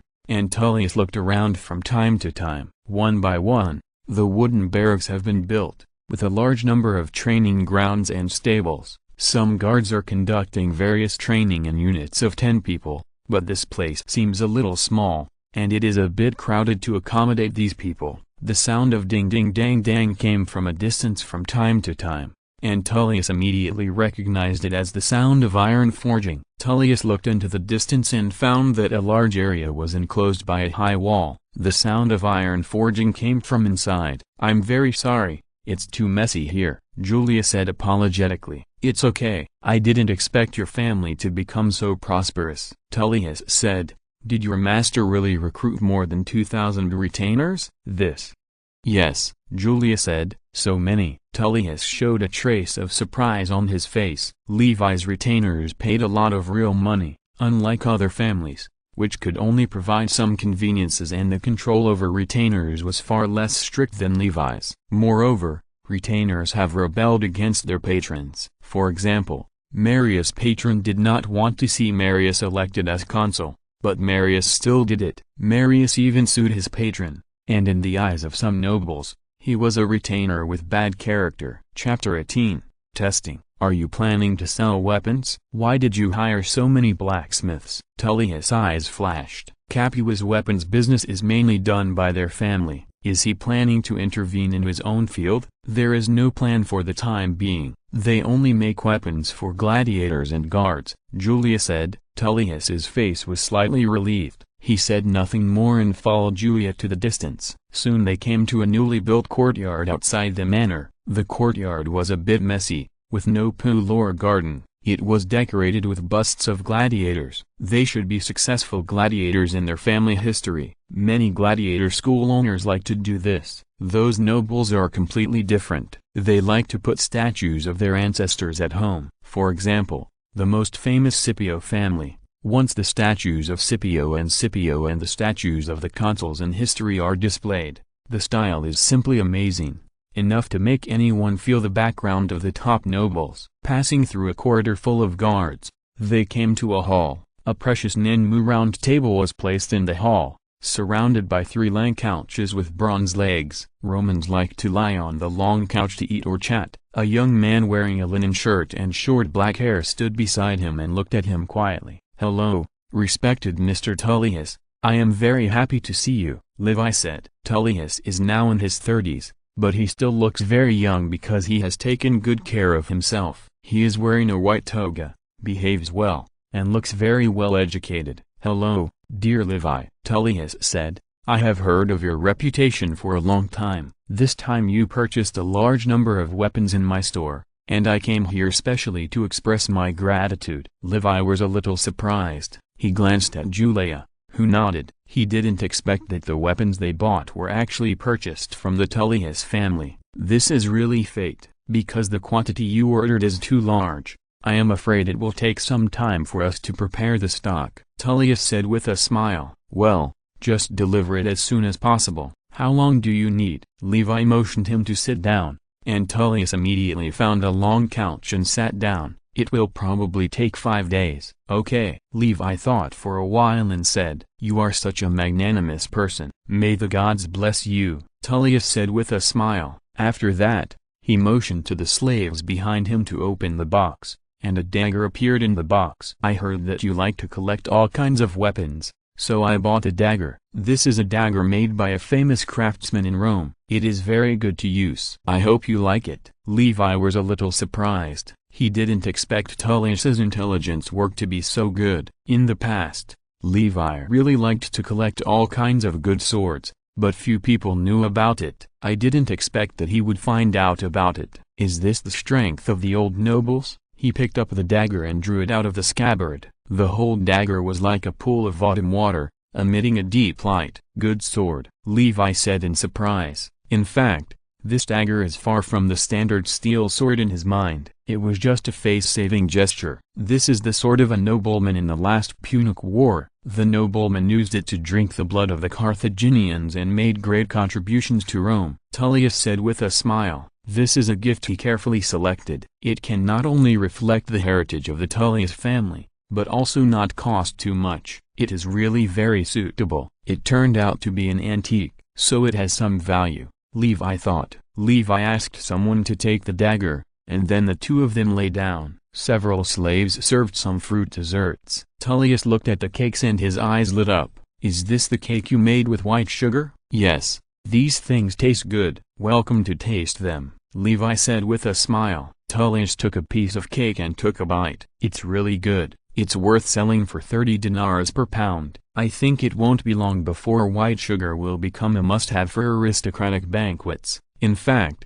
Tullius was right. From the day white sugar was born, it existed as a must-have for aristocrats in the West. Its birth was a qualitative leap for Western food. Now many people in Rome like food. Those knights and nobles who spend a lot of money on food will not only be despised, but praised by some people. Some skilled chefs are even comparable to aristocrats because of their high status. The two began to chat. Tullius had received a complete aristocratic education and was very talkative. He even went to Greece to study and was knowledgeable. Not to mention Levi, his knowledge was explosive for ancient people, and he was no less knowledgeable. The two talked and gained something, and had a preliminary understanding of each other. By the way, have you heard that Sulla and the king of Pontus negotiated peace? Tullius said, staring at his eyes secretly. Livius' heart moved, and he pretended to be casual and said, I heard that Fibria was too stupid to surrender without fighting. It was a shame for us Romans. During this period, the war situation in the east changed again. After Sulla and the king of Pontus made peace, he immediately forced Fibria. Fibria didn't dare to fight Sulla at all. Sulla sent soldiers to lure the Roman soldiers under Fibria. Those Roman soldiers actually all defected to Sulla, which made many Romans drop their eyes. Sulla is indeed a great man. He defeated 300,000 people in Athens and Pontus, and so many Romans surrendered without fighting. Tullius the Younger said with admiration. Livius agreed with this deeply, and he didn't know whether the Greeks in Pontus were too useless or the Romans were too strong. Sulla actually defeated so many enemies with more than 30,000 people, and in each battle, the Romans defeated tens of thousands of enemies, and their own losses were only dozens. In addition to Sulla, Rome has really produced many famous generals in recent years. For example, Marius, Sulla, Luscus, Pompey and Caesar, all of them had outstanding military achievements, conquered cities and plundered territories, and spread the glory of Rome to all directions. But they also had their own troops, marched into Rome again and again, and buried Rome with their own hands. Although he had a good impression of Sulla, Livius knew that he must not show it. But he will never be our opponent, our consuls Cinna and Carpo, and famous generals such as Sertorius, Livius said with disdain, and secretly gave himself a thumbs up in his heart. This acting skill is definitely at the level of an actor. Little Tullius was a little confused. Could he really be just a teenager? Chapter 19 Opening. Why do you recruit so many guards? Don't you know that it costs a lot of money? Tullius continued to ask. To protect my property. If anyone dares to get involved in my sugar formula, I will fight him, Levi said viciously. Tullius nodded. This made sense, but he still didn't believe it. He felt that Levi's purpose should not be so simple. And if Sulla dares to attack the mainland, I will lead the army to drive him into the sea, Levi said proudly. Tullius looked at him with contempt. You also drove Sulla into the sea. Even if 100 of you were tied together, they would not be Sulla's opponent. After probing a few more times, he really couldn't find out anything, so he could only tell his last purpose. We plan to hold a banquet in a few days. It is a gathering of young people in Capua. I hope you can come to participate. In the West, it is normal for nobles to hold banquets. This is their formal social occasion, and they often hold banquets every 2 or 3 days. But Levi felt a little nervous. He was so excited to think about whether there were naked women dancing like on TV, or whether there were all kinds of drunken and dreamy lives. No problem, Levi said expectantly. After Tullius left, Julia gently pinched Levi's shoulders, and then said in a delicate voice, Master, I think he has other purposes. You are right. You have to be more careful when dealing with those nobles,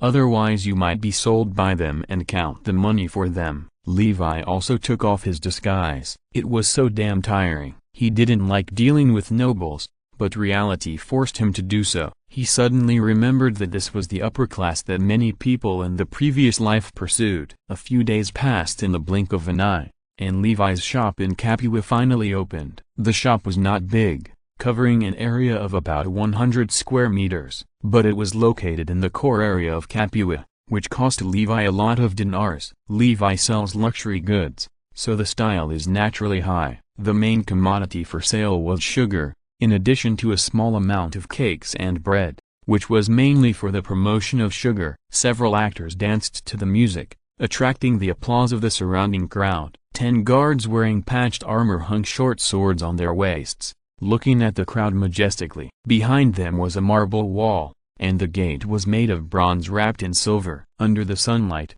it reflected a faint silver light. This shocked the Roman civilians, who were really rich and inhumane. There was a wax board hanging outside the door, which said that there was a 10% discount during the opening period, and £1 was only 27 dinars. This made everyone's mouth twitch. 1 pound cost 27 dinars.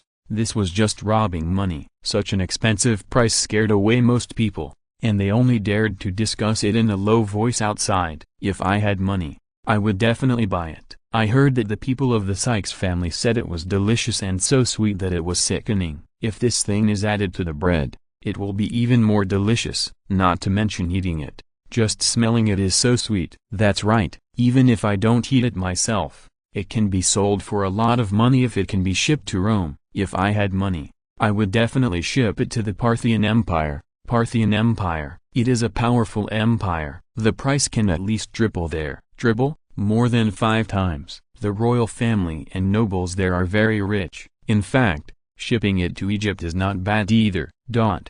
Someone in the crowd kept instigating. Hearing this, many people were very tempted. Even if they didn't eat it, it would be good to buy it and do business. They heard that Cassius had bought a lot and shipped it to Rome, and they didn't know how it sold. At this time, a burst of baking bread smelled from inside, which made people swallow their saliva. Just now, someone went in and took a look. Those breads and cakes were just samples, but the prices were shockingly expensive. Each one required several dinars, which made them drool. What they didn't know was that Levi arranged many agents to guide people to buy. It can only be said that the Romans were too simple and didn't understand how deep the routines of later generations were. Get out of the way, those who don't buy, get out of the way. At this time, several guards pushed the Roman citizens away and made way for a middle-aged man in a white toga. The middle-aged man showed a warm smile on his face and gently blamed the guards. The guards hurriedly apologized for their rude behavior, which attracted the favor of the people around them. This person looked noble and polite, and must be from a noble family. Standing in the door were 2 young girls who looked almost identical. They were wearing strange coffee-colored tight short-sleeved clothes with slightly open necklines, and a touch of white could be seen inside. They were wearing coffee-colored knee-length skirts, which were solemn and sexy. After seeing the middle-aged man, they all bowed and said, "Welcome." The middle-aged man glanced at the 2 girls and felt a heartbeat. What a pair of beautiful girls! If only. A gleam of lust flashed across the middle-aged man's eyes, but it quickly disappeared. He coughed lightly, then said with a serious face, "Are you twins?" "Yes," the 2 girls said almost at the same time. "What clothes are you wearing? The style is a bit strange." The middle-aged man said, "This is our work clothes, designed for us by the master of the family." A girl said, "That Levi?" "Yes." "Very good clothes," the middle-aged man said. What he didn't know was that this was a popular work clothes that Levi had seen in his previous life. He was very impressed, so he designed it. "Thank you for your compliment. My name is Niaz, and I am a senator of the Roman Senate. I came to Capua because of something. I'm staying in my manor outside the city these days. You can find out by asking. It's next to your master's manor. If you are free these 2 days, I hope you can come to visit. I will definitely welcome you." The middle-aged man's eyes were filled with eagerness. The 2 girls looked at each other, with a trace of contempt in their eyes. It turned out to be an old pervert, so shameless that he wanted to have it all, but the contempt soon disappeared, revealing a professional smile. "We know." Niaz nodded, and then looked at the things in the store. The food cabinets on both sides of the store were filled with exquisite bread and pastries. Just from the appearance, people's appetite was aroused. The whole store was not only clean and tidy, but also had a novel and luxurious layout, which made Niaz like it very much. This is the store that nobles should come to. The previous stores were all low-end. Niaz pointed to a cream bread and said,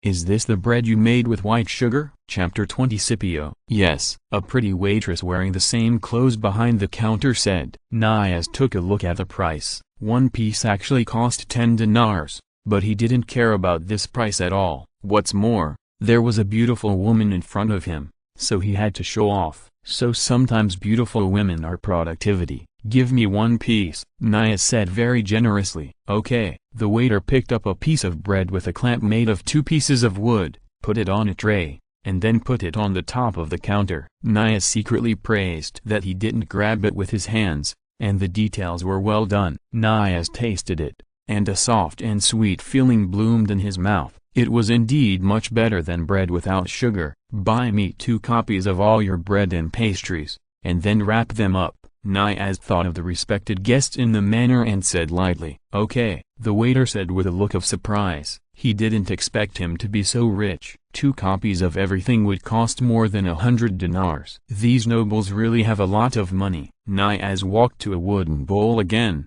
and some crystal clear white sugar covered the wooden bowl. "Dear guest, welcome to taste it." A beautiful and charming waitress picked up a ceramic bowl with a thin layer of white sugar inside. Niaz dipped some into his mouth, and it tasted really sweet, just as the rumors said. After returning to Rome, he can get some as gifts. A lot of these things are needed to hold a banquet, and the food made from these things will definitely become the star of the banquet. "Give me 200 pounds, Niaz said. The waitress was overjoyed. "No problem." Soon someone helped him pack it up, and someone else brought a roll of papyrus over. "Anyone who spends more than 500 dinars in my store can get a sugar cooking guide." Niaz flipped through it and found that it was a cooking method for white sugar. This saved him from figuring out how to use white sugar. He just had to hand it over to his own chef. After Niaz left with the goods, he could still hear the endless praises from the waiters. A purchase of more than 5,000 dinars is a real big deal even in Capua. After returning to his own manor, passing a pool and a hall, waves of gentle moans came from inside. Niaz smiled, called a slave, asked a little, and found a place to sit down. He asked the guards to leave some newly bought cakes and bread, and then asked them to leave. After about a few minutes, the sound inside stopped, and an old man with white hair and beard walked out from inside with a smug look. "Are you satisfied with that slave?" Niaz said with a smile. "Yes, the German female slave is strong and wild, but her skin is not good, and the smell is too strong," the old man said with a smile. "If you like it, I will give her to you," Niaz said with a smile, but he kept complaining in his heart. "The taste is really strong, even the German barbarians like it. No, if I accept it, I'm afraid my family will not be very peaceful." "Ha ha ha, ha ha ha." The two laughed in a way that all men understand. "By the way, how are the banquet items you bought?" "Capua is a big city in Rome,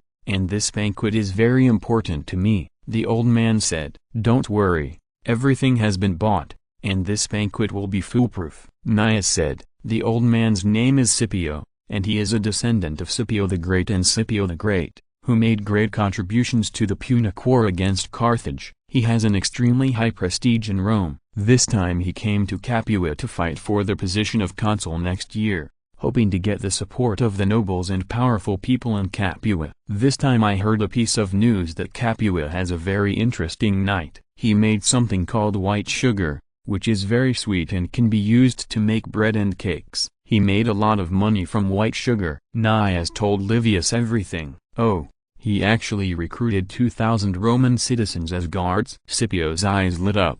He liked this kind of powerful people who had a large number of Roman citizens as retainers. He made so much money in just half a year, which shows that white sugar is really profitable. Thinking of this, a hint of hidden greed flashed in Scipio's eyes. Some nobles in Capua are very interested in his white sugar formula and hope to obtain his white sugar formula, Niaz said. Hearing this, Scipio pondered. So the situation of this young man is not good, but there are 2,000 Roman citizens, plus their relatives. Levi can influence at least 4,000 Roman citizens. Should I help him? Forget it. As for the conflict between him and those nobles, what does it have to do with him? As long as he is willing to support himself, it is enough. These are his white sugar. These are bread and cakes made from white sugar. I just tasted some, and they are really delicious, Niaz said. Scipio looked at the bread and cakes on the silver plate, picked up a piece and tasted it. It tastes really good,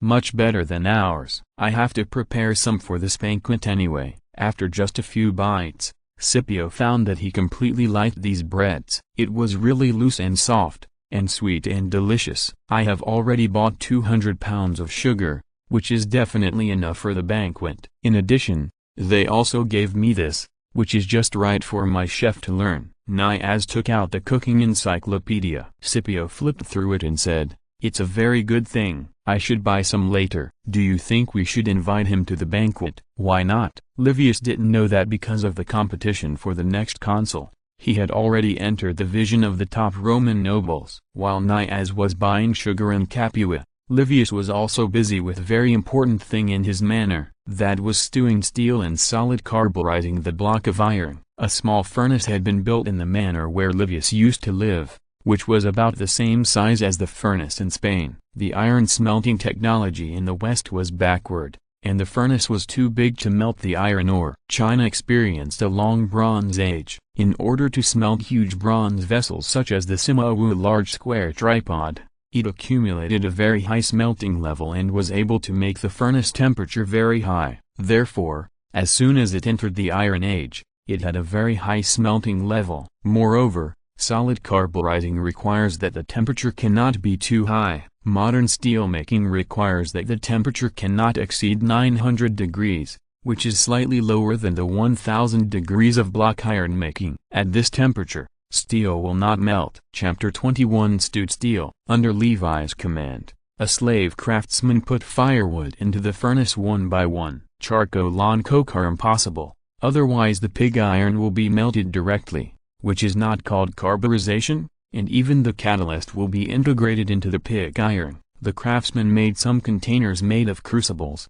spread carbon powder, ox bone powder and sawdust on the bottom layer in a certain proportion, and then put in the iron sword to be carburized. Put a layer of carbon powder, ox bone powder and sawdust, and then put a layer of iron sword, and stack them in sequence. Ox bone powder is the catalyst for carburization, and sometimes it will penetrate into the ironware and become an impurity in it. Later generations have already figured out various carburization ratios. Every 100 caddies of pig iron requires 4 caddies of carbon powder, 20 caddies of ox bone powder and 5 caddies of sawdust, and Levi used them directly. Put more on the bottom and upper layers, and put them evenly in the middle layers. Levi commanded on the side. Under Levi's command, the blacksmith put layers of carburizing agent and iron sword in it, covered the crucible lid and sealed it with clay. This is the stewed steel. Of course, there is another container for sword embryos. These sword embryos are much larger than iron swords and are prepared for weapons that have been refined more than 10 times. The slave craftsman put the 2 mud-sealed containers into the furnace and ignited them. The blazing flames burned, and Jikos ignored the terrible temperature and controlled the furnace temperature himself. He blew the wind into the furnace through a wooden valve bellows. This bellows has 2 valves at the front and back, and it can blow the wind into the furnace whether it is pulled or pushed. Jikos was extremely impressed by the conception of this bellows. Remember, try not to exceed 900 degrees in the furnace temperature. The specific temperature is up to you, Levi said. A while ago, he taught Jikos some basic knowledge, letting him know that the temperature of smelting iron blocks is 1000 degrees, and the temperature of ice is 0 degrees, so Jikos already had a general impression of 900 degrees. Jikos felt that Levi had opened a door for him. He actually knew how to quantify the temperature, which was incredible. What he didn't know was that Levi had concealed too many things, such as the nature of steel. The best way to keep it secret was that only he knew it. The slave kept recording on parchment. Levi hated the idea of relying on experience to make iron. Why not use scientific experimental methods? Record all the operations and processes so that you can get started as soon as possible. Looking at the sweat that kept pouring out of Jikos's body, Levi could only sigh that it was really hard to be a furnace worker, not to mention in this era without any safety protection. Let someone prepare more thin bean soup. Remember not to limit it. You too can drink as much as you want, Levi said. These 2 people will be the only 2 slaves who know how to stew steel. He doesn't want them to fall ill. The slave nodded excitedly. Compared with the slave owners he met before, Levi was really kind. The food is enough. You can eat as much as you want, and there is a lot of beef and mutton in the food. Any request made by the slave will be agreed as long as it is not too out of line. Looking at Jikos, who was concentrating, Levi planned to leave here. It takes several hours to stew the steel, and it is too boring to stay here all the time. Levi left here after asking the slave to keep a record. After a big meal and a nap, Levi went to see how the forging was going. Master, We succeeded, we succeeded," Jicos said excitedly after seeing Levi, and then handed Levi a dagger. "This is the dagger you forged," Levi said as he looked at the somewhat black dagger. "Yes, we used this dagger to chop against the daggers we bought, and it only had a gap after 2 daggers were cut off. In the end, it took a total of 8 daggers to chop off the steel sword, and this is the record of the chopping," Jicos said while holding a parchment. Then he pointed to some broken swords on the ground and said, "These broken swords." Levi glanced at the broken swords, and then carefully looked at the chopping record. "Not bad, keep up the good work," Levi said, and then pointed out some shortcomings in the record. Due to lack of experience, these experimental records have great shortcomings. Although Levi is not a professional, there are many people who have a vision that is better than that of this era. Jicos looked at Levi as if he were the god of fire, and his admiration in his heart was indescribable. "We will continue the experiment in the next few days and make the best steel sword," Levi said to him. "No problem," Jicos said excitedly. Then Levi took these daggers and sword blanks and left here, handing the sword blanks to other slave blacksmiths for folding and forging. "I believe that soon, a batch of 10 refined weapons or even 20 refined weapons will be born." Levi slowly opened his eyes, then opened the curtains, and a beautiful garden appeared in front of him. It was full of vines and various flowers. Not far away was a pond and a pavilion, rockery, and waterside pavilion. This was specially built by Levi to commemorate his previous life. Several slaves were working hard in the garden. It was really a decadent and corrupt life of a slave owner. Levi criticized himself happily. "Master, you woke up." "I don't know when." Julia walked in. Levi couldn't help swallowing his saliva and said, "Why are you wearing this?" "Julia is so beautiful today." "Isn't it beautiful? Many people say that this dress is very beautiful, so I specially asked someone to make one for me." Julia turned around and said, "If you don't like it, I can change it." The clothing styles of the Romans were extremely poor. Men wore togas beside short coats beside togas, and togas beside short coats. In winter, they would add a sheepskin cloak, and add a few layers of cloaks when it was cold. Women were better, but not much better. Since Levi's candy store opened, the clothes of the waiters have set a trend, making many Roman women jealous. "No, you look very good in this dress. If you like, I can design a few sets of clothes for you," Levi said. If you're listening to this novel on a channel other than Fanfic World, it means they downloaded and uploaded it without effort. We cordially invite you to visit our channel, Mundo Fanfic Novelist. There you'll find the original version of this story and you can explore many other novels of various genres. We are waiting for you to immerse yourself in a world of incredible novels. Chapter 22 Breakfast. "You are so kind," Julia said. When they arrived at the restaurant, the table was already filled with all kinds of delicious food. A large bowl of milk, a plate of boiled eggs, a plate of cheese, various breads and some fruits. In addition, there was a steaming 2-ear pottery pot on the table, and the strong aroma of meat was emanating from it.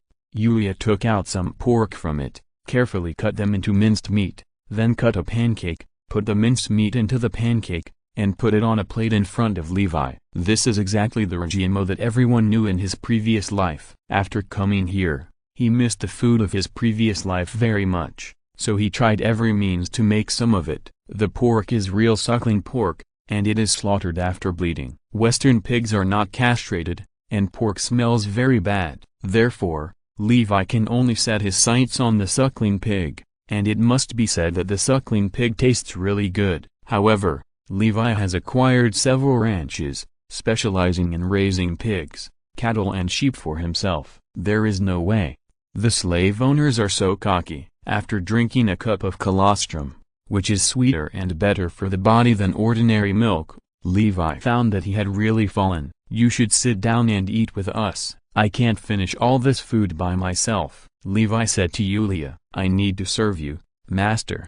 Julia smiled sweetly, then bent down and put a piece of bread on the plate in front of Levi. Levi asked, "By the way, why are you alone today? Where are Sylvia and Cybele? He has hundreds of slaves, but now there is no one to serve him."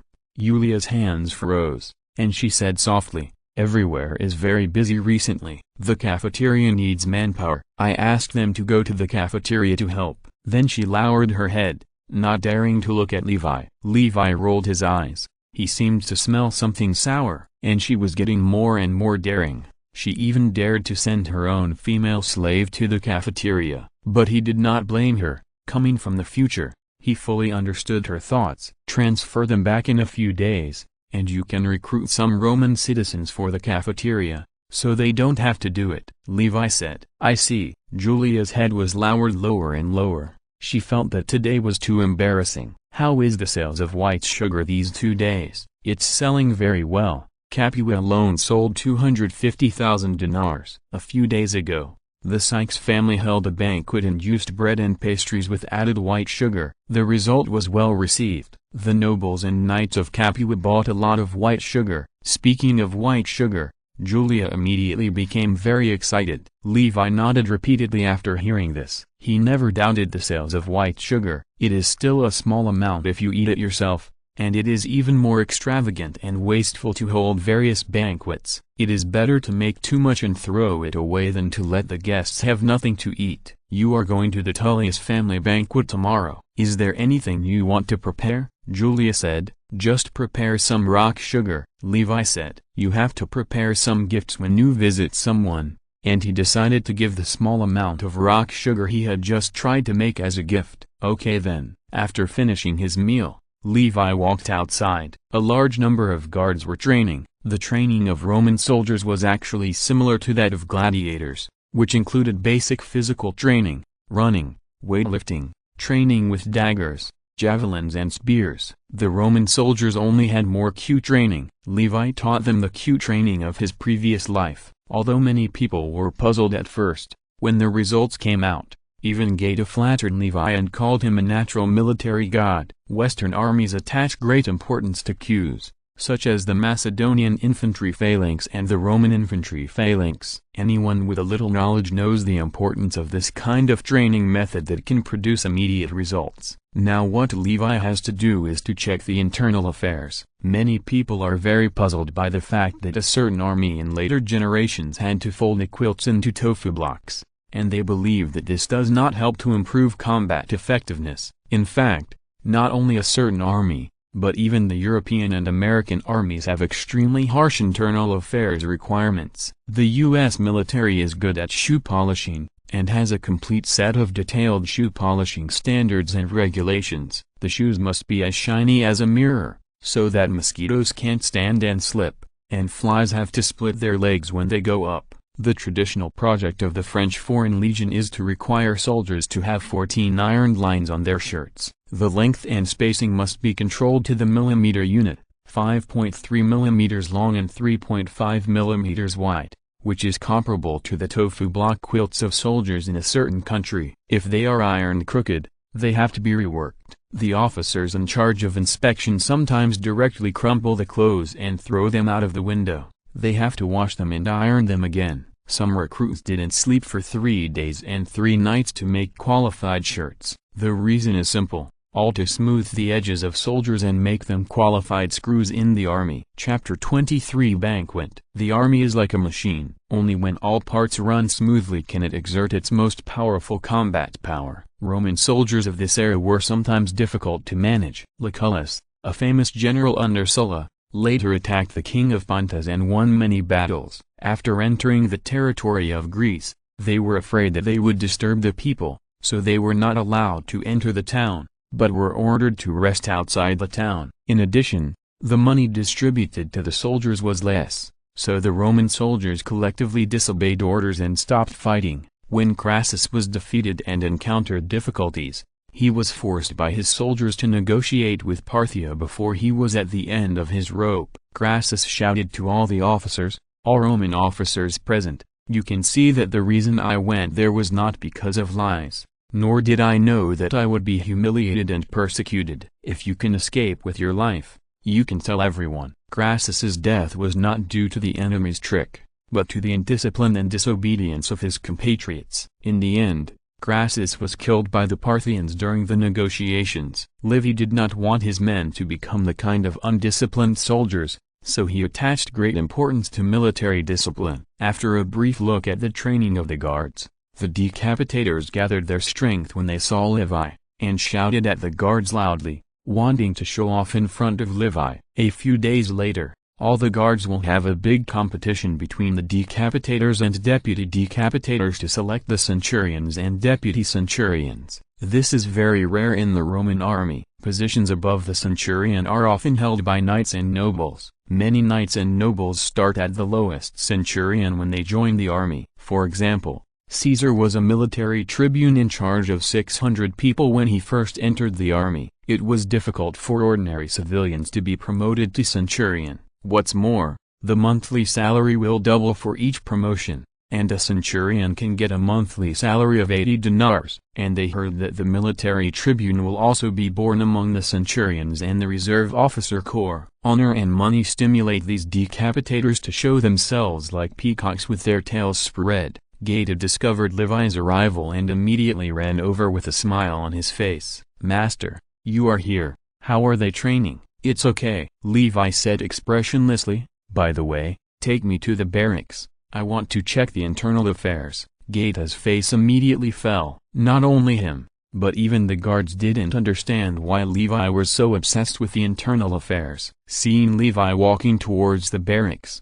many people's legs began to tremble. They were not afraid of training, but they were afraid of Levi checking the internal affairs, because Levi's requirements were too abnormal. When they arrived at the barracks, due to the rush of time, these were just one-story wooden buildings. However, Levi planned to build them into stone buildings with 3 floors above the ground and 2 floors underground. The current Rome has the strength to build such buildings. Later, Augustus specifically stipulated that Roman houses were prohibited from being higher than 60 Roman feet. 1 Roman foot is 296 millimeters, which is about the height of a 5-story building. After entering the barracks, they immediately checked. A standard ancient Roman barracks is divided into 2 rooms.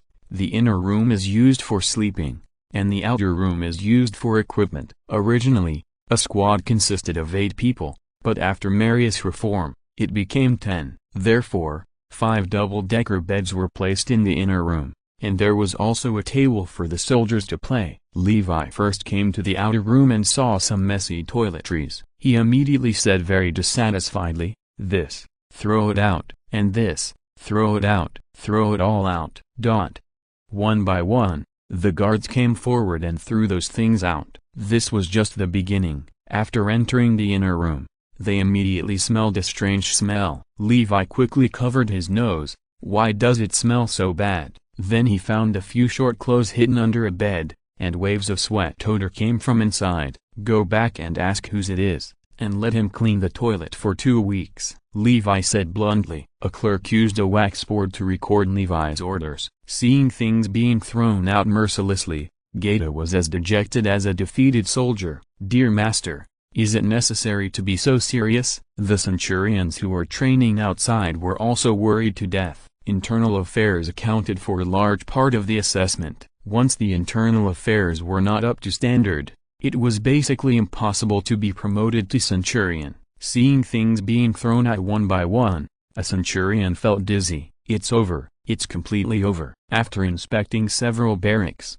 Levi was very dissatisfied with the hygiene of the barracks. It was far from the spotless barracks in later generations. "I decided to set up a military law department to check the military appearance, discipline and internal affairs of the guards." "Liberius, are you willing to be the first military judge?" Levi said to a young man beside him. This young man was an old man in the guard team. He was dull but had a strong sense of justice. The inspection of internal affairs should not have been handed over to the military judge, but now there is no centurion, so he can only force the duck to the shelf. "Is this true?" Liberius said with a look of surprise. He was going to be rich. "Yes, the military law department is an independent department, directly responsible to me, and does not need to listen to the orders of others." Levi glanced at Geta and said, "I do." Liberius said quickly, "Pick 50 people to form the military law department. I will hold you accountable for any problems in the military law department." Levi said, "No problem." Liberius said quickly. Levi also put down a worry and finally handed over the job of checking the internal affairs. Although checking the internal affairs is very impressive and has great power, it is easy for the guards to draw circles behind his back. As the head of the family, he should be respected and loved by the guards. How can he be drawn circles? So it is better to give this kind of thing to others. Levi gave a few more instructions, but Gaeta was depressed. Was he being divided? In Levi's bedroom, with the help of Yulia, Levi was wearing a white toga. This is not Levi's pretentiousness, but the toga is a very complicated dress with a lot of folds, and it must be put on with the help of others. Toga is made of a white wool material cut into an oval shape, and the thickness varies with the season. This is a kind of clothing that can only be worn by adults. Levi is only 16 years old this year, so he should not wear it. But as the head of the family, it is not appropriate to wear such a short shirt when going out, so it is okay to put it on in advance. It looks so good, Yulia exclaimed. Levi has short black hair. Because of his good diet, he is taller than his peers, about 1.75 meters. His light gray eyes are cynical, and he looks like a young man in the prime of life. Chapter 24. Alice. It's okay, Levi said. The toga was too troublesome to wear and inconvenient to move, so Levi didn't like this kind of clothes very much.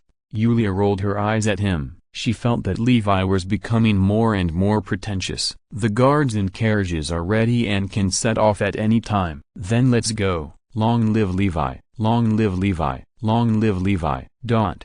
As soon as he walked out of the hall, 100 guards stood neatly outside and saluted. Levi planned to build a 300-man guard team to protect his safety, consisting of 60 cavalry and 240 infantry, all of whom were the elite among the guards.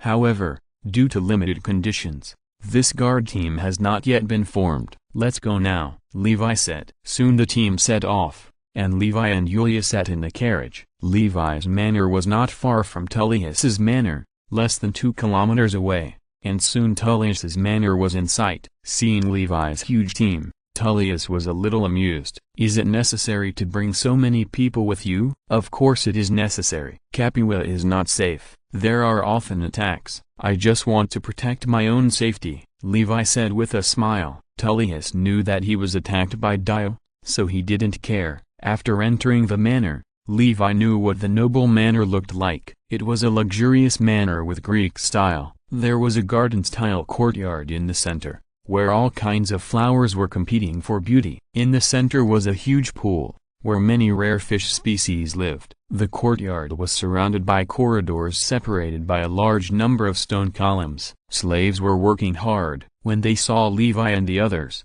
they stopped and saluted respectfully. Haha, you must be Levi. I have heard of your name for a long time. At this time, a black-haired young man in his 20s came out with a big laugh, followed by a cute little Levi about 12 years old. This is Sykes and his cousin Sepia. Tullius introduced. Hello, my name is Sepia. The sugar you make is really delicious, the little girl said seriously. She has a sweet look, white and tender skin, as if you can squeeze out water. Very lovable. Really? Come to my house when you have time, I will give you something better to eat, Levi said with a smile. What good thing? This is it. Rock sugar. Levi asked someone to bring out a 2-eared narrow-necked bottle, took out a piece of rock sugar from it, and gave it to Sepia. This was originally a gift prepared for you. You should not mind, Levi said to Tullius. Of course not, Tullius said with a big laugh. He asked someone to bring the narrow-necked bottle over,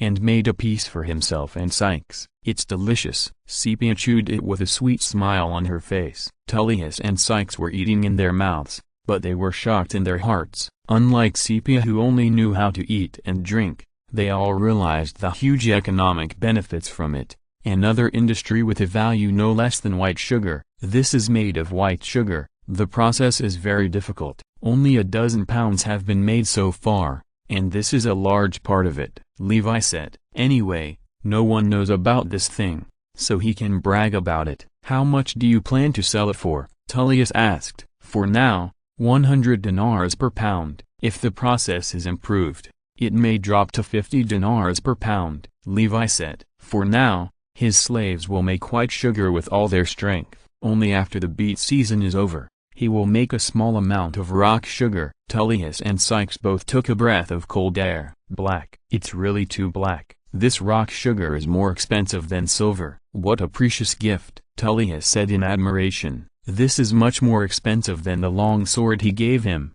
This jar must be more than 1,000 dinars. Sykes was more enthusiastic than Tullius and took the initiative to pull him into the hall to meet other nobles. This is Vicious. His family also runs a gladiator training ground. You are in the same industry. Sykes said, it's a pleasure to meet you. We can communicate more when we have time. Vicious said, this is Clavius. Hello. This is Gaia. She is engaged to a Roman noble and will get married next month. I have heard of your name. You are very famous in Capua recently.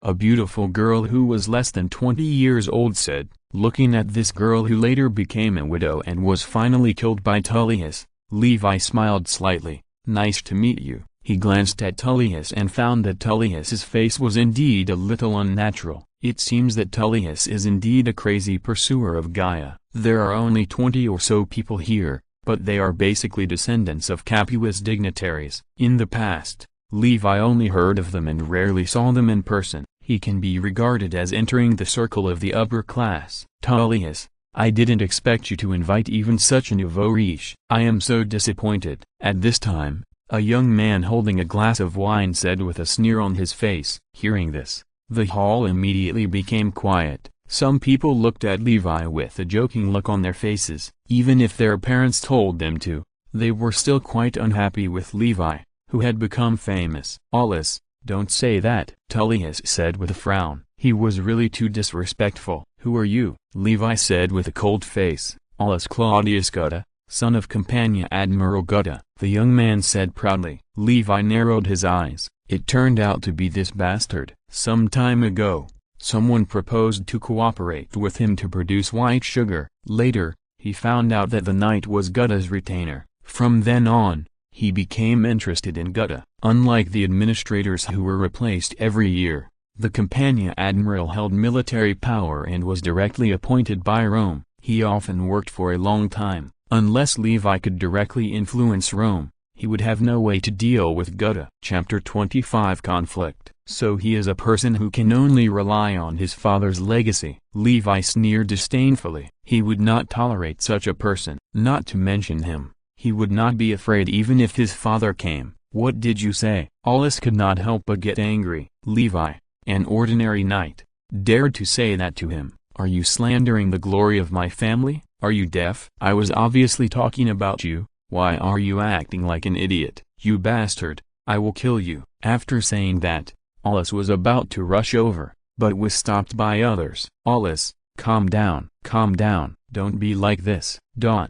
Tullius was also in a headache. He didn't expect Levi to have such a hot temper. Now the situation is a little out of control. Levi, you wait for me. Swear to the gods of Mount Olympus that I will definitely bankrupt your family and make you my slave, Aulus said with a wild laugh. Hearing this, everyone couldn't help but make an uproar. Is this necessary? What hatred did Aulus have with Levi that he actually made such a poisonous oath? A cold light flashed in Levi's eyes. Really? Then I swear to the gods of Mount Olympus that no matter who it is, as long as he dares to covet our family's white sugar formula, I will fight him to the death. A playful look flashed in everyone's eyes. So this is the reason. They are all nobles with a strong foundation in Capua. Although the actions of the administrator and the governor of Campania are very secretive, some people still heard about it. In fact, there are definitely more people who want Levi's white sugar formula than Gutta's family. But many people have thought about it again and did not take action. Levi did this to warn everyone that he would have more and more good things in the future. If anyone dares to covet his ideas, he will be annoyed to death. Aulus was stunned at first, and then laughed. You are a furry child and you are fighting to the death with our family. You are not worthy. Then we will wait and see. Levi sneered and said that when Sulla comes back, it will be the time to destroy your entire family. Who is so bold that he wants to fight to the death with Aulus? At this time, a voice came from outside. Levi looked back and saw a man who impressed him deeply walking towards him. Dio, I don't think I invited you. Tullius frowned and said, as if he was explaining to Levi. "Sorry, I came uninvited. I believe you don't mind adding me," Dio said with a wicked smile. Tullius looked helpless. Could he still drive Dio out? "We meet again," Levi said lightly. "Yes, I have always wanted to buy your gladiator training school, but you don't seem to appreciate it," Dio said with a big laugh. Seeing that Levi and Aulus had such a bad relationship, he was really happy. In fact, he was also very worried about Levi's growth. In Rome, having money means having influence, and this influence can even exceed Capua and reach Rome. Now what he wants to do most is to strangle Levi in the cradle. "There will always be a day to settle our accounts," Levi said. "Why wait any longer? I heard that you bought 300 gladiators. Capua will hold a grand gladiator competition at the Apollo Festival next month. Why don't we each send 30 gladiators to see who can win in the end?" Dio said. Levi cursed inwardly for being shameless. Everyone knew that his gladiators had only trained for more than a month and had not graduated at all. How could they possibly compete in the arena? "No problem. In that case, why not offer some prizes? What do you think of 1,000,000 dinars? Whoever wins will get 1,000,000 dinars, Levi said with a smile. Everyone took a breath of cold air. They didn't expect Levi to be so ruthless that he would take out 1,000,000 dinars to bet at once. Although their families were very rich, it was impossible to take out 1,000,000 dinars in cash. Dio was so angry that he couldn't speak for a long time. It's not that he couldn't take out 1,000,000 dinars, but he would have to sell most of his property. How could he make such a big bet for a duel? Everyone whispered that Levi was really a man who would make a splash if he didn't make a name for himself. Dio is the nephew of the administrator, and Aulus is the son of the admiral. Levi is going to offend both the military and political giants. For a moment, they looked at Levi with gloating eyes and disdain. Only a middle-aged man with a mustache showed worry in his eyes. He is really too young and full of energy. Can't he just be patient, as long as he can endure for a period of time? Then with Levi's strength, he will soar to the sky and no one can stop him. "Don't be afraid. If you don't have enough money, I can lend it to you," Aulus said at this time, and secretly winked at him. Dio almost cursed. "This is 1,000,000 dinars. If you really lose, you will lose half your life. It seems that you can't afford to gamble. It turns out that you are a poor ghost. How about this?